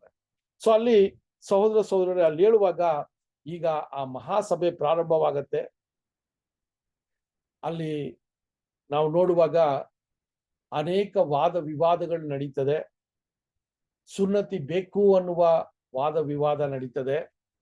ಮತ್ತೆ ಅಲ್ಲಿ ಸುನ್ನತಿ ಬೇಡ ಅನ್ನುವ ಒಂದು ವಾದ ವಿವಾದ ನಡೀತದೆ. ಇದೆಲ್ಲ ಕೂಡ ಅಲ್ಲಿರುವಂತ ಸಹೋದರರ ಮಧ್ಯದಲ್ಲಿ ನಡೆಯುವಂತದ್ದಾಗಿದೆ ಅಂತ ನೋಡ್ತೀವಿ. ಇಲ್ಲಿ ನಾವು ಏನು ಒಂದು ಮುಖ್ಯವಾಗಿ ನೋಡ್ಬೇಕಂದ್ರೆ, ಈ ಎಲ್ಲ ನಡೀತಾ ಇರುವಾಗ ಪೌಲ್ ಮತ್ತೆ ಬರ್ನಬ ಯಾವುದೇ ರೀತಿಯ ಒಂದು ಪ್ರತಿಕ್ರಿಯೆಯನ್ನ ತೋರಿಸಿಲ್ಲ. ಯಾವುದೇ ರೀತಿಯ ಒಂದು ಏನ್ರಿ ತಾವು ನಂಬುವಂತ ವಿಷಯನೇ ಸರಿ ಅಂತ ಅಲ್ಲಿ ವಾದ ವಿವಾದ ನಡೆದಿಲ್ಲ. ಅಲ್ಲಿರುವಂತ ಸಹೋದರಗಳು ಈ ವಾದ ವಿವಾದವನ್ನ ಮಾಡಕ್ಕೆ ಪ್ರಾರಂಭ ಮಾಡಿದ್ರು ಅಲ್ವಾ. ಚರ್ಚೆಗಳು ವಾದ ವಿವಾದಗಳು ಆದಾಗ ಇಲ್ಲಿ ಏನಾಗತ್ತಂದ್ರೆ, ಈಗ ಪೇತ್ರನು ಎಲ್ಲರಿಗಿಂತ ಏನಾಗಿದ್ದಾರ್ರಿ, ವಯಸ್ಸಲ್ಲಿ ತುಂಬಾ ದೊಡ್ಡವರಾಗಿತ್ತು. ಅದರಿಂದ ಇಲ್ಲಿ ನಡೀತಾ ಇರೋ ವಿಷಯಗಳನ್ನ ಎಲ್ಲವನ್ನ ಸ್ವಲ್ಪ ಕಾಲ ಸಮಯ ಅವರು ಚರ್ಚೆ ಮಾಡೋದಿಕ್ಕೆ, ವಾದ ವಿವಾದ ಮಾಡೋದಿಕ್ಕೆ ಅಲ್ಲಿ ಅವಕಾಶವನ್ನ ಮಾಡಿಕೊಟ್ರು. ಯಾರು? ಅಪೊಸ್ತಲರು ಮತ್ತೆ ಪೌಲ್ ಮತ್ತೆ ಬರ್ನಬ ಯಾರೂ ಅತಿ ಹೆಚ್ಚಾಗಿ ಮಾತಾಡಿಲ್ಲ. ಅಲ್ಲಿ ವಾದ ವಿವಾದಗಳಿಗೆ ಅವಕಾಶವನ್ನ ಕೊಟ್ರು. ಒಬ್ಬರೊಬ್ಬರ ಒಂದು ಮನಸ್ಥಿತಿಯನ್ನ ಅಲ್ಲಿ ವ್ಯಕ್ತಪಡಿಸೋದಿಕ್ಕೆ ಅಲ್ಲಿ ಅವಕಾಶವನ್ನ ಕೊಟ್ರು. ಯಾವಾಗ ಆ ಒಂದು ಮಹಾಸಮೂಹ ಸ್ವಲ್ಪ ದಾರಿ ತಪ್ಪುವ ಒಂದು ಹಂತಕ್ಕೆ ಬಂದಾಗ ಪೇತ್ರನು ಈಗ ಏನ್ ಮಾಡ್ತಾರಂದ್ರೆ, ಆ ಮಹಾಸಮೂಹವನ್ನ ಈಗ ಕಂಟ್ರೋಲ್ಗೆ ತಗೋತಾರೆ. ಈಗ ಎದ್ದು ನಿಂತು ಈಗ ಅವರ ಒಂದು ಮನಸ್ಸಿನ ಒಂದು ವಿಚಾರಗಳನ್ನ ಈಗ ಸಭಿಕರ ಮಧ್ಯದಲ್ಲಿ ಅಥವಾ ಆ ಮಹಾಸಭೆ ಮುಂದೆ ಹೇಳೋದಿಕ್ಕೆ ಪ್ರಾರಂಭ ಮಾಡ್ತಾರೆ. ಸಹೋದರರೇ, ಇದೇ ಅಲ್ಲಿ ನಡೆದಂತ ವಿಷಯ. ಸೊ ಈಗ ನಾವು ಏನಂತ ನೋಡ್ಬೇಕಂದ್ರೆ, ಈ ಒಂದು ಯೆರೂಸಲೇಮಲ್ಲಿ ಸೇರಿದಂತ ಅಪೊಸ್ತಲರು, ವಿಶೇಷವಾಗಿ ಪೇತ್ರನು, ಯಾವುದು ಸರಿ ಯಾವುದು ತಪ್ಪು ಅಂತ ಅಲ್ಲಿರುವಂತ ಆ ಮಹಾಸಭೆಗೆ ತಿಳಿಸಿದ್ರು ಅನ್ನೋದನ್ನೇ ದೇವರ ಚಿತ್ತ ಇದ್ರೆ, ಬರುವ ವಾರ ಇದನ್ನ ನಾವು ಏನ್ ಮಾಡೋಣ, ಕುಲಂಕುಷವಾಗಿ ನೋಡೋಣ. ಆ ಆದಿ ಸಭೆಯಲ್ಲೂ ಕೂಡ ಇಂಥ ವಿಚಾರಗಳು ಏನಾಗ್ತಾ ಇತ್ರಿ, ನಡೀತಾ ಇತ್ತು. ವಾದ ವಿವಾದಗಳು ನಡೀತಾ ಇತ್ತು. ಒಬ್ಬೊಬ್ಬರ ಮನಸ್ಥಿತಿಗಳು ಒಂದೊಂದು ರೀತಿಯಲ್ಲಿತ್ತು. ಆದ್ರೆ ಯಾವ ರೀತಿಯಲ್ಲಿ ಒಂದು ಹೊಂದಾಣಿಕೆ, ಒಂದು ಸಮಾಧಾನದ ಪರಿಸ್ಥಿತಿಯಲ್ಲಿ ಈ ವಿಷಯಗಳನ್ನ ಅವರು ಕೈಗೊಂಡ್ರು ಅಂತ ಕೂಡ ನಮಗೆ ಒಂದು ಪಾಠವಾಗಿದೆ. ಸೊ ಅದರಿಂದ ಈ ದಿನದಲ್ಲಿ 15ನೇ ಅಧ್ಯಾಯ 7ನೇ ವಚನದಲ್ಲಿ ನಮ್ಮ ಒಂದು ಪಾಠವನ್ನ ನಾವೇನ್ ಮಾಡಣ್ರಿ, ಬರೋ ವಾರ ಪೇತ್ರನ ಯಾವ ರೀತಿ ಎದ್ದು ಅಲ್ಲಿ ಅವರ ಸಲಹೆಯನ್ನ ಕೊಟ್ರು ಅಂತ ಕೂಡ ನಾವು ನೋಡೋಣ ಸಹೋದರರೇ. ಸೊ ಅದರಿಂದ ಈ ವಿಚಾರಗಳನ್ನ ಮತ್ತೆ ನೀವು ಮೆಲುಕಾಕ್ರಿ. ಈ ಒಂದು ವಿಷಯದಲ್ಲಿ ನಾವು ಪ್ರಾಮುಖ್ಯವಾಗಿ ನಮಗೆ ದೇವರು ಕೊಡುವಂತ ಪಾಠ, ನಾವು ಎಷ್ಟೇ ಸತ್ಯದ ಅರಿವಿನಲ್ಲಿ ಬೆಳೆದಿದ್ರು ಕೂಡ, ಎಷ್ಟೇ ವಿಚಾರಗಳಲ್ಲಿ ನಾವು ಪ್ರವೀಣರಾಗಿದ್ರು ಕೂಡ, ಯಾವುದಾದ್ರೂ ಒಂದು ವಿಚಾರದಲ್ಲಿ ಯಾರಾದ್ರೂ ಸಲಹೆ ಕೊಡಕ್ಕೆ ಬಂದಾಗ ಆ ಸಲಹೆಯನ್ನ ನಾವು ಸ್ವೀಕಾರ ಮಾಡಬೇಕು. ನಮ್ಮನ್ನೇ ತಗ್ಗಿಸ್ಕೋಬೇಕು.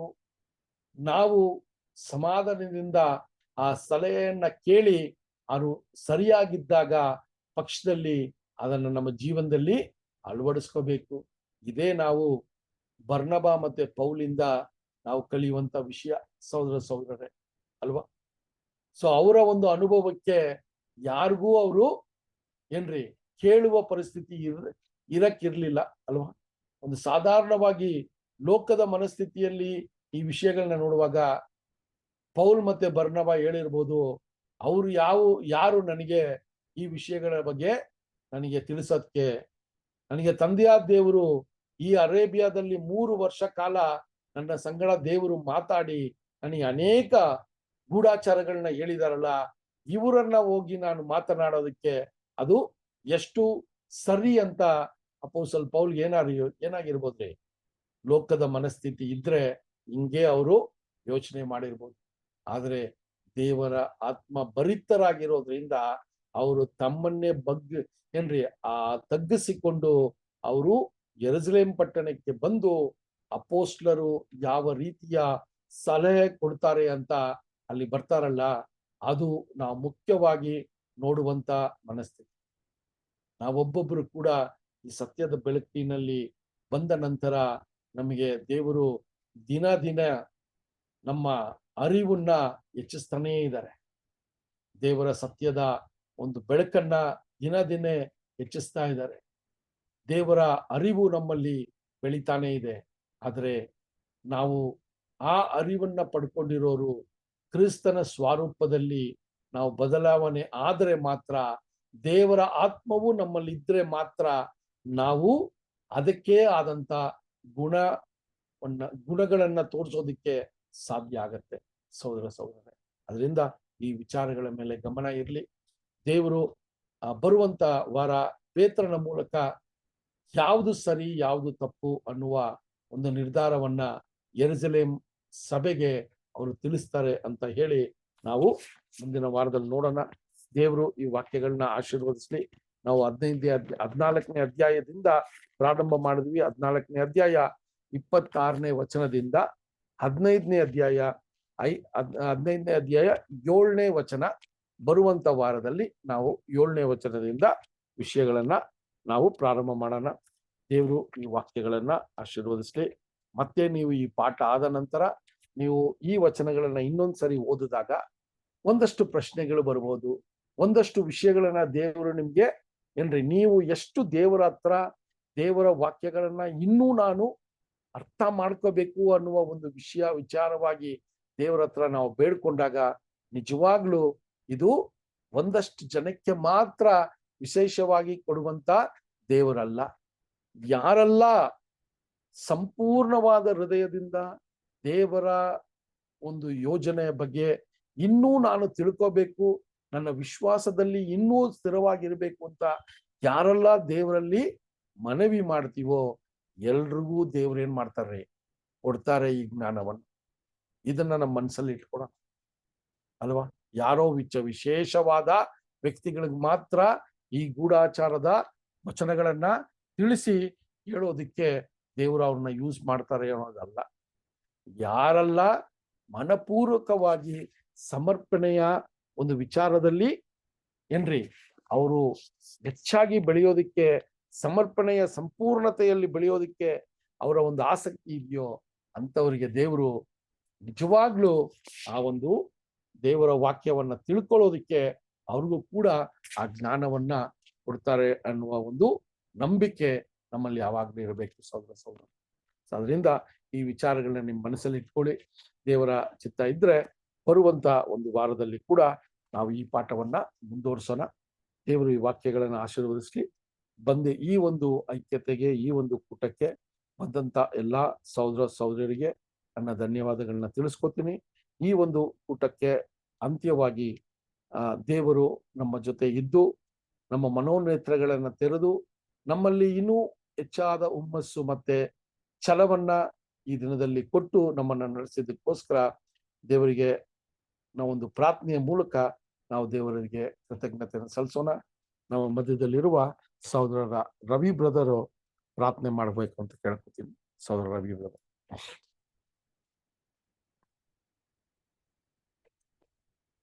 ಓಕೆ ಬ್ರದರ್, ಮಾಡ್ತೀನಿ.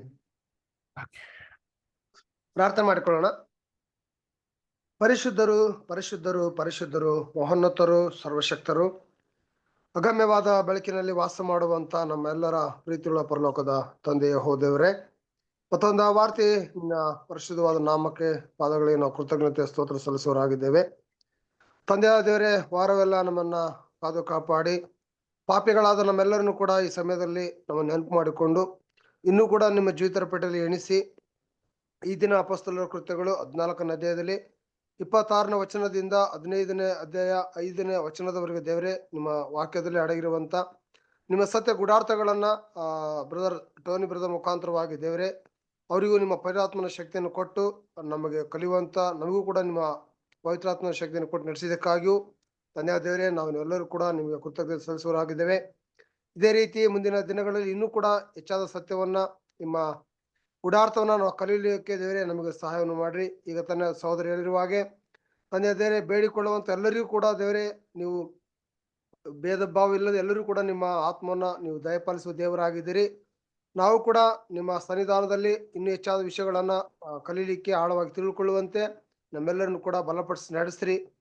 ಈ ಕೂಟದ ಆರಂಭದಿಂದ ಹಿಡಿದು ದೇವರೇ ಅಂತ್ಯದವರೆಗೂ ನಮ್ಮೆಲ್ಲರ ಮಧ್ಯದಲ್ಲಿ ನೀವೇ ತಾನೇ ಇದು ನಡೆಸಿಕೊಟ್ಟಿದ್ದಕ್ಕಾಗಿಯೂ ಮತ್ತೊಂದು ವಾರ್ತೆ ನಿಮಗೆ ಕೃತಜ್ಞತೆ ಸಲ್ಲಿಸುತ್ತಾ ಮುಂದಿನ ವಾರ ನಾವೆಲ್ಲರೂ ಕೂಡ ದೇವರೇ ಇದೇ ರೀತಿಯಾಗಿ ಸೇರಿ ಮುಂದಿನ ಅಧ್ಯಾಯದಲ್ಲಿ ನಾವೆಲ್ಲರೂ ಕೂಡ ತಿಳಿದುಕೊಳ್ಳುವಂತೆ ಸಹಾಯ ಮಾಡ್ರಿ. ಮತ್ತು ಬೋಧಿಸುವಂತಹ ಸಹೋದರನು ಕೂಡ ವಿಶೇಷವಾಗಿ ಆಶೀರ್ವಾದ ಮಾಡ್ರಿ. ಅವ್ರ ಕುಟುಂಬವನ್ನು ಕೂಡ ಆಶೀರ್ವದಿಸಿ ದೇವರೇ ಅವ್ರ ಕೆಲಸ ಮಾಡುವಂತ ಎಲ್ಲಾ ಕಾರ್ಯಗಳನ್ನು ಕೂಡ ಆಶೀರ್ವಾದ ಮಾಡ್ರಿ.